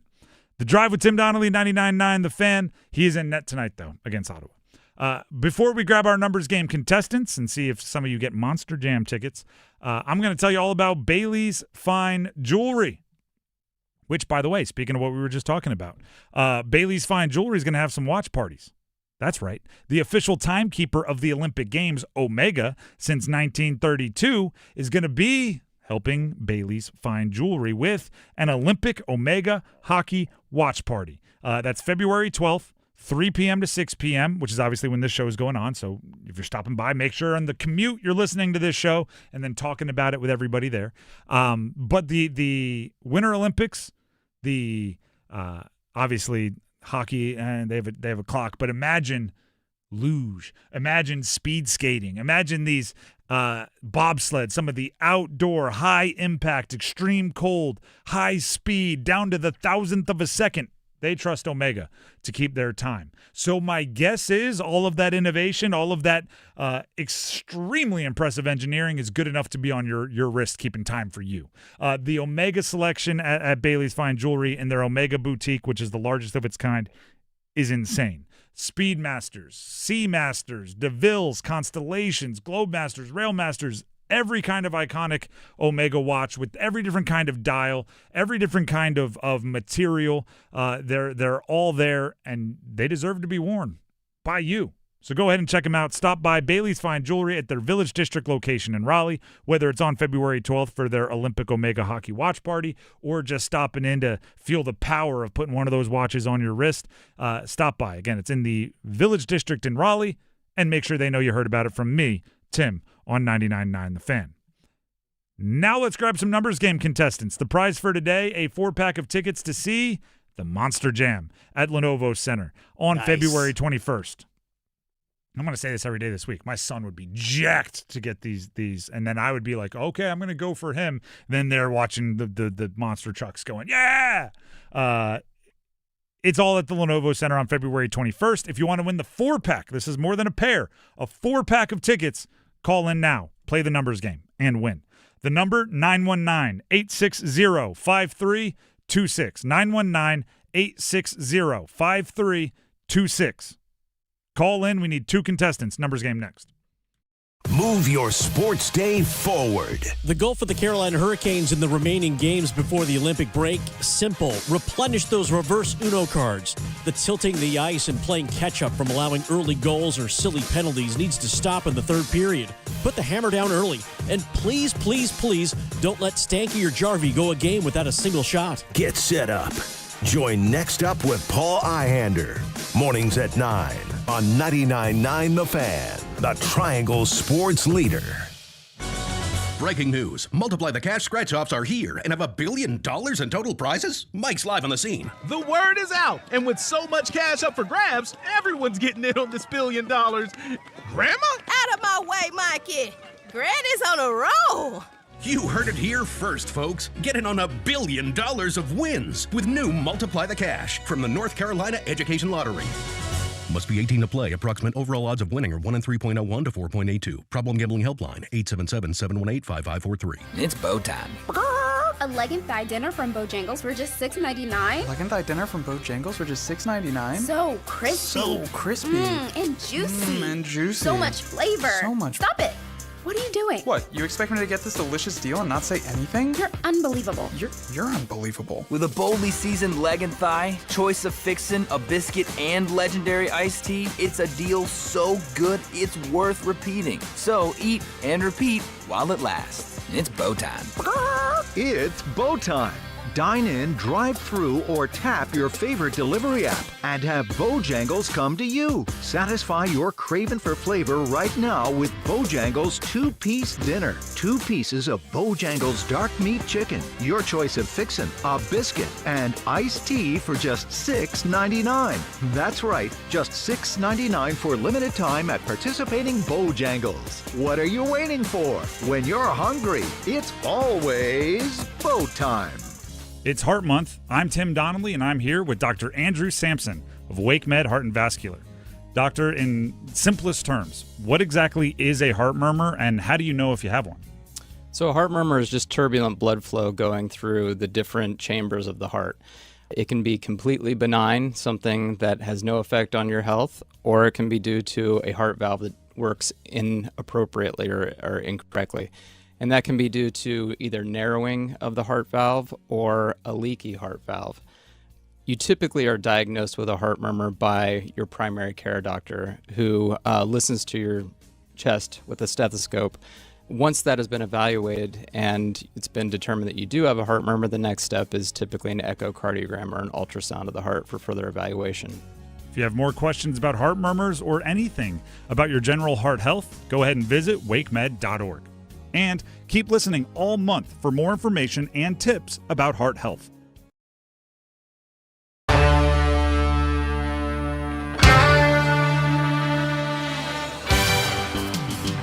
The Drive with Tim Donnelly, 99.9 The Fan. It is time to play the numbers game. Prize for today, a 4-pack of tickets to the Monster Jam. We have Mike on I-540, and we have Tyler in Durham. They're our contestants. We'll bring each of them onto the show, ask them the same question. Dennis will pick his favorite answer. That person will get to go first. We'll start with Mike. Mike, can you hear me? Yes, sir. All right, Mike. I just read an article that introducing the Super Bowl teams. For Seattle will be Chris Pratt from Marvel movies and all that. Introducing the Patriots, and I don't know the connection, is John Bon Jovi. He's from New Jersey, so that one doesn't make a lot of sense to me. But my question for you is, if you were the owner of an NFL team, pick your team, whatever team your favorite, and you got to pick anyone in the world to introduce your team at the Super Bowl, probably a celebrity, who are you picking? Dead or alive? Sure. I like that you're expanding the options. Go dead or alive with it. It's got to be hometown Carolina Panthers. Do Sam Mills. Oh, going back to the legend. All right, Sam Mills. Keep pounding. Dennis, any follow-ups? No question. All right, we're going to Tyler in Durham next. Tyler, can you hear me? Yeah. All right, the Seahawks are going to be introduced to the Super Bowl by Chris Pratt. The Patriots are going to be introduced to the Super Bowl by John Bon Jovi. If you were the owner of an NFL team, pick whatever team you want, and you got to choose somebody, a celebrity, anybody, dead or alive, to introduce your team, who would it be? Love him or hate him, I've heard this guy announce draft picks. If Pat McAfee announced my team, I feel like he'd do a fabulous job. All right. I you know what? I like the thought process there. You're going to somebody you've heard cut a promo in the past. Dennis, we're going Sam Mills, because the dead or alive option was opened up, and he is absolute legend, or Pat McAfee cutting a promo for your team. Which one are you rolling with? That's actually tough, because if you're a Panther fan, Sam Mills makes perfect sense. But I think if McAfee was doing it, I think he would be great for any team, but obviously I think he'd obviously be leaning heavy towards the Colts in that one. But that's a tough one. I would probably go McAfee for the simple fact that he would probably just be more energy and all those kinds of things. I'll probably go McAfee in that one. But I think two very good answers. Very different answers, but very good answers. I'm going to tell you this. I'll go McAfee. Both way better than Chris Pratt and John Bon Jovi. I don't know. Chris Pratt does Mario. Huh? You want to? It's me, the Seattle Seahawks. That's what you want coming out of the tunnel? Yes. All right, so Tyler in Durham gets to go first. Mike, don't worry. Great answer. You'll have your chance. Just have to sit on hold for a second. Tyler, are you ready to pick a category? Yeah. All right. The categories are NFL players, Panthers throughout history, NFL players that have the same first and last initial, NBA players that are currently in the NBA. Sorry, these are NBA players currently in the NBA with late January birthdays, or NHL Hurricanes throughout history. NFL first and last initial. All right. Little alliteration here. I'll give you the team and the player. Give me the jersey number as quickly as you can. 30 seconds on the clock. One pass if you need it. There will be – I'm going to read both the team and the player here, obviously. Any questions before we get started? No. All right. Your time will start when you hear the horn. Justin Jefferson, Minnesota Vikings. 18. Correct. Brian Burns, New York Giants. 3. Incorrect. Josh Jacobs, Green Bay Packers. 8. Correct. Patrick Peterson, Arizona Cardinals. 21. Correct. Tommy Tremble, Carolina Panthers. 85. Incorrect. Brian Burns, New York Giants. 2. Incorrect. Tommy Tremble, Carolina Panthers. 58. Incorrect. Brian Burns, New York Giants. 8. Incorrect. Tommy Tremble, Carolina Panthers. 53. Incorrect. You did get 3, though. Solid number. Although kind of anybody with any relationship to the Panthers, you did not get. Brian Burns, former Panther, is with the Giants, number 0. So you were right to be in the single digits, just you almost needed the absence of a digit. 0. Tommy Tremble, Carolina Panthers, 82 is what we were looking for. But 3 is the number to beat. We'll see if it holds up. Stay on the line. That brings us to Mike on I-540. Mike, are you there? Yes, sir. All right. The categories remaining for you to choose from are NFL Panthers throughout history, NBA players that are currently in the NBA and were born in late January, or NHL Hurricanes throughout history. Panthers throughout history, please. Okay. And I do give this piece of advice to everybody that is calling from a road somewhere. If I say it again, just say it again. Don't ask what. Don't do any. That just means we lost connection for a break, or it became muffled and I couldn't hear you. So little piece of advice there. Other than that, I'll give you the player and the team. Give me the jersey number as quickly as you can. 30 seconds on the clock, 1 pass if you need it. I will say the team in this category, even though we know it, just to keep it fair timing-wise with the other categories. Again, all Panthers in this one. There'll be 30 seconds on the clock. Go as fast as you can. You need at least 4 for the win. Any questions? No, sir. All right. Your time will start when you hear the horn. Jatavian Sanders, Carolina Panthers. 8. Incorrect. Mushin Muhammad, Carolina Panthers. 87. Correct. Vinny Testaverde, Carolina Panthers. 6. Incorrect. Jatavian Sanders, Carolina Panthers. 0. Correct. Fred Lane, Carolina Panthers. 32. Correct. Devin Funchess, Carolina Panthers. 17. Correct. Vinny Testaverde, Carolina Panthers. 6. Incorrect. Vinny Testaverde, Carolina Panthers. 3. You picked 6 twice, first of all. I know it. Yeah. And guess what we were looking for? 16. You just needed to add the teen. So when you said 6 the first time and then started with 6 the second time, I was like, he's got it. There's no, because he's not going to say 6 again. He's going to finish it with teen. And then you didn't. I was rooting for you there. Either way, you're the winner. I just wanted to get the perfect score. Let's go. You are the winner. Congratulations. You get the Monster Jam tickets. It is a 4-pack. So enjoy that and stay on the line. Dennis, grab the info he needs. Thank you so much. Keep pounding. Keep pounding. I thought we were there. This is, I think, our longest drought without a perfect score. An official perfect score. I think we're going to give credit to one earlier that I messed up. Yeah, I think we got to give Ace of that. But it's our longest without a official, like, done on the field, no replay, perfect score. And I thought we were going to be there. We were so close. 6. Say teen. And he didn't do it. By the way, I was informed during that break, or during that segment, John Bon Jovi, apparently very good friends according to his Wikipedia, with the Crafts, the owners of the of the Patriots, which is why he is introducing the Patriots. He performs there a bunch, and he's done a bunch of concerts and things to support the Patriots, and he even has a couple of Super Bowl rings that they gave him due to his support for the Patriots, which is why he is reading them or introducing them for the Super Bowl. I don't think that's good enough reason. If I'm being brutally honest, I think you should go get somebody who is a diehard fan, perhaps from the area, but I guess friend of the owner is the next best thing. The Drive with Tim Donnelly, 99.9 The Fan. Before we move on, Tim Donnelly here for Miller Lending. Gordon Miller, Miller Lending. Speaking of, right, somebody from the area. Miller Lending has been in the area for decades. They're locally owned in Cary. So when you're getting your mortgage, when you're looking to refi, when you want to know the market, this isn't somebody looking at numbers on a spreadsheet and across the country or across the world trying to help you out. These are people right here that understand what you're going through, understand the market, and want to help. Right. And that comes with something like no closing cost mortgage, no cost mortgage. That comes with no cost refis. If you've booked a mortgage at the top of the rate market and you're interested in a refi, they want to help you out. Just give you that lower monthly payment without taking a whole bunch of cash out of your pocket. Miller Lending, locally owned.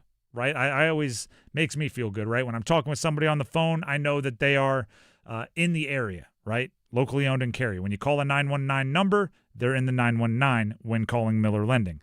The number is 919-447-3377, not some outsider. 919-447-3377, or visit them online at millerlending.com. That's millerlending.com. Miller Lending is an equal housing lender, NMLS number 250-2146. We'll take a break. When we come back, Oh, actually, thank you very much, Dennis, for reminding me that we need to grab some big game boxes callers. Right now, call in 919-860-5326. Caller number 10 will be a winner that is given, I should say, 5 randomly assigned boxes on our Squares pool, our Squares grid for the big game. If you've ever been to a big game party, you know the game we're playing. The person on Friday, we will assign the numbers and the boxes and everything. The person with the box containing the correct pair of numbers corresponding to the final score of the big game will win a signed football from Derek Brown, the big defensive tackle, who we all know and love. If you want to win, you got to call in now. Caller number 10, 919-860-5326. That's our number. Call in, talk to Dennis, and you may get yourself 5 squares in big game boxes with the drive. Some more Canes trade rumors just ahead of the mini trade deadline, as I'm calling it, the Olympics freeze on rosters. Coming up next, stick around. Get crazy, Canes fans. It's hockey night in Carolina. It's your Canes and Ottawa. Late cross, they score! Oh, what a time to see a ghost! Storm Watch with Adam Gold at 6:30. Puck drop at 7. Ehlers, he finds Chatfield with room. They score! The captain! Right on time! On your official audio home of Hurricanes hockey, 99.9 The Fan. Here I am. Get in the zone, AutoZone. Charlie's battery is struggling to start. Not ideal before the tailgate, so he goes to AutoZone. Welcome to AutoZone, where a friendly AutoZoner tests his battery for free. Looks like he needs a new one, so he gets a Duralast battery. Have fun and stay warm. And he makes it to the tailgate early enough to get his favorite spot. Free battery testing and charging. No hassles, just help. Get in the zone, AutoZone. Restrictions apply. Never have I ever called my sister from the finish line of my first marathon. Hello? You won't believe where I am. Are you running? Mile 26. I'm gonna make it. Switch to T-Mobile's 55 Plus plan and get iPhone 16e with its advanced camera system on us. Plus, 2 lines for just $30 a line. Guys, I can't believe it. I knew you could do it, babe. That was amazing. Mom, how do you feel? I feel great. I can't feel my feet. Let's take a picture, and then you may carry me to the car. Share every stride, every mile, every memory on America's best network. Switch to T-Mobile's 55 Plus plan and get iPhone 16e on us and 2 lines for just $30 a line. With 24 monthly bill credits and 2 eligible port-ins on Essentials 55 Plus for well-qualified customers with AutoPay, plus taxes, fees, and $35 device connection charge. Credits end and balance due if you pay off early or cancel. Contact us. Finance agreement 128 gigabytes, $599.99 required. Best mobile network in the U.S. based on analysis by Ookla of Speed Test Intelligence data 1H 2025. Visit T-Mobile.com. This year's tax changes. Better not get caught snoozing. Miss one deduction. Lose thousands. Not amusing. Big tax changes can mean bigger refunds at Jackson Hewitt. And right now, get $100 just to try us. Don't worry, tax filers. If money is tight, get $100 from Jackson Hewitt, so you'll sleep better at night. Limited time offer for new clients. Participating locations only. Details at jacksonhewitt.com. John Porcelain here for my friends at Buffalo Brothers. You know the big game is right around the corner, and it's time to start thinking about big game parties. Don't be that guy that doesn't get the best wings in town. So order your wings today from Buffalo Brothers. Come and get Buffalo Brothers Big Game Special. 2 large pizzas and 20 wings for just $50. That's food for the whole family at more than 20% off. But remember, order today as pickup times fill up fast. Buffalo Brothers. Aw, man, now I want wings.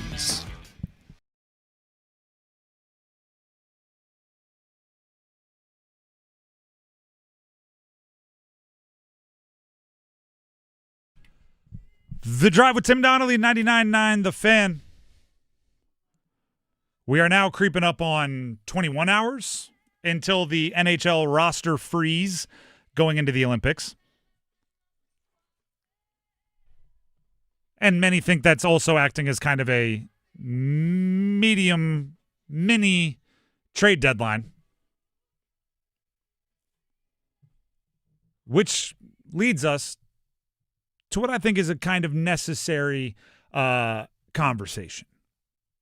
But I also want to preface this. Nobody's truly untouchable in sports. You know, Wayne Gretzky was traded, that kind of deal. So nobody's truly untouchable, but I think it's important to set the standard for the guys who are like nearly untouchable within your roster. And I don't think it's as many of you think there probably are. Here's what untouchable means to me. I listen after you've earned it. If you're another team and you're calling about them, meaning I'm going to hang up on you 2 or 3 times and you're going to have to call back. You may even have to send somebody in person to knock on my door. Like you're going to have to earn the right for me to have this conversation about these players.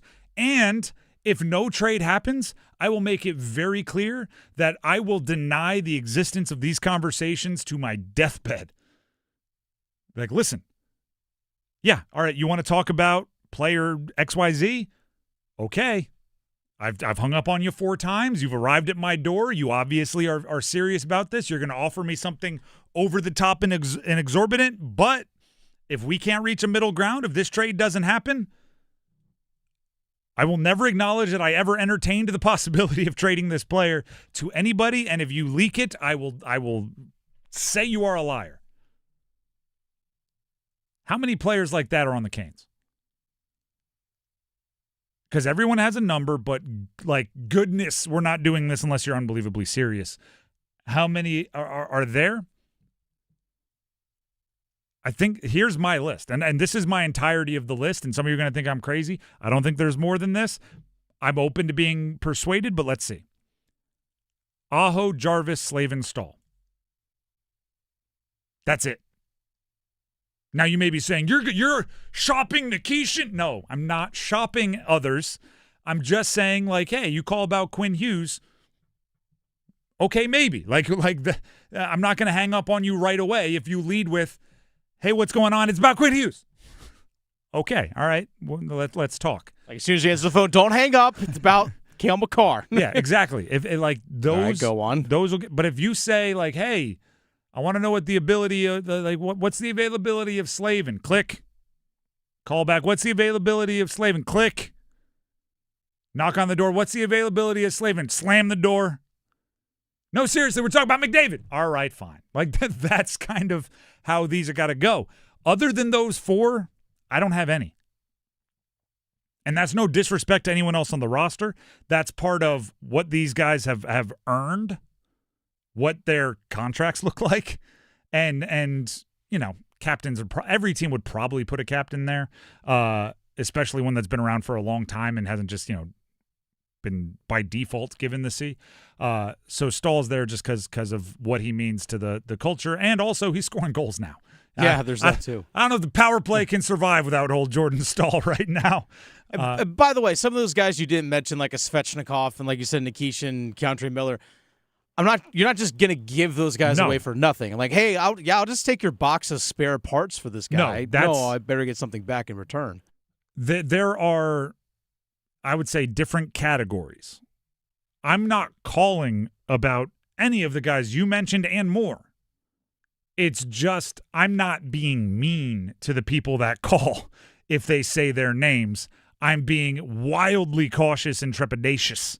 I'm being insanely greedy if you want any of the studs. Those 4 to me, though, bring an extra something. And part of it, like Jarvis and Slavin, I mean, that part of that is contract. You know what I mean? Part of that is value that I've negotiated and I don't want to give up. I just think it's in professional sports, fans get more attached to players than teams are. Teams, I think, recognize it is a business in a lot of ways. And while they may love a player, while they may respect a player, there's always a bottom line for teams. I think fans buy a jersey and don't want to have to buy another. You know what I mean? Hockey jerseys are expensive, and you don't want to buy another. Or right, your son or daughter's favorite player is XYZ, and you don't want them to deal with that loss. I hear you. But I think inside the buildings, there's an acknowledgement that If you can make a move that gets the team better, you do it. And that might be cold and callous, but you do it. And if we're being real, even the four I mentioned, if I slam the door, and you're so dead set on it that you're going to give up a Mount Rushmore style player for the franchise, then again, I'll deny that they ever took place, but I'd listen. I would be wildly cautious, but I'd listen. And you may say that'll ruin the culture. I'd say, well, it'd have to be for a player that is worth rebuilding the culture.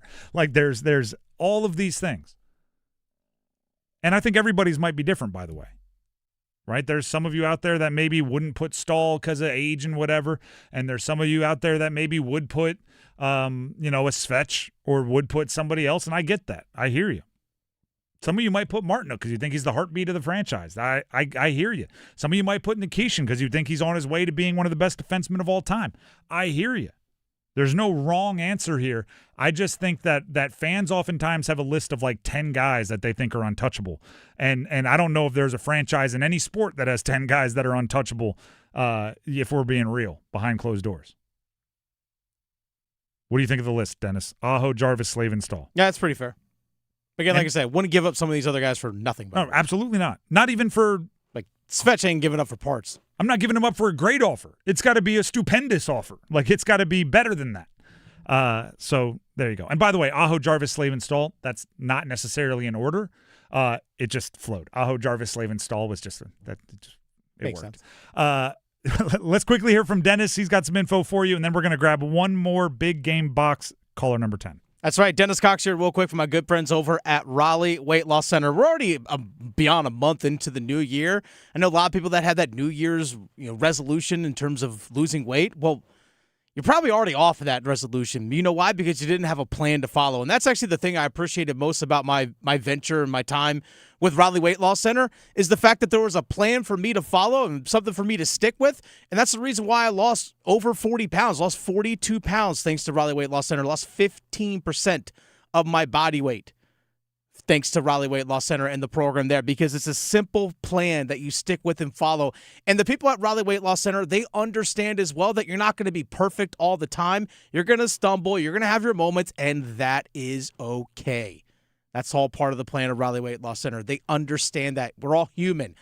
That's why you got to give them a call, 919-897-7506, or visit RaleighWeightLossCenter.com. Set up a free 15-minute phone consultation. Free 15-minute phone consultation. That way, if you have any questions, you have any concerns, you have any health issues, bring it all to the table, find out what the plan is, and move forward knowing that you're going to see results. I started seeing results right away. I'm talking literally in days, I was already feeling the weight coming off. 919-897-7506 or visit RaleighWeightLossCenter.com. Results may vary. The Drive with Tim Donnelly, 99.9 The Fan. One more time today. We need caller number 10 for our big game boxes with The Drive. 4 times a day. This is number 4, but we'll do it again tomorrow. We take caller number 10. Each caller number 10 gets 5 randomly assigned boxes in our grid, our squares pool. If you've been to a big game party, you know what I'm talking about, the big game this weekend, which will all be determined Friday at 6 p.m. And then at the end of the game, the person with the box containing the correct pair of numbers as the corresponding big game final score will win a prize. That prize is a signed football by defensive tackle Derek Brown. Yeah, one of the best in the league. So call in now. Caller number 10 gets 5 random squares in the big game boxes with The Drive. 919-860-5326. 919-860-5326. Call in now, and caller number 10 gets in the game. With that being said, we have Overdrive coming up next. I believe we're starting with some UNC basketball talk. That is correct. Then we hit some Panthers talk. Then we pass you off to Stormwatch for the Carolina Hurricanes against the Ottawa Senators game later, which you can also hear on 99.9 The Fan. We'll be back tomorrow for more of The Drive. Until then, have a wonderful night, everybody, and subscribe to our YouTube. See ya! It's Super Bowl week on 99.9 The Fan. Hot dog, man! Listen all week long as we get you ready for Sunday's big game between New England and Seattle. May's going to run to the outside of the sideline. He's got the first down. Drake May picks up the first down, and that may be the play that sends the Patriots insight, interviews, and our picks to win the Lombardi Trophy. It's finish time. The Big Game broadcast on 99.9 The Fan is presented by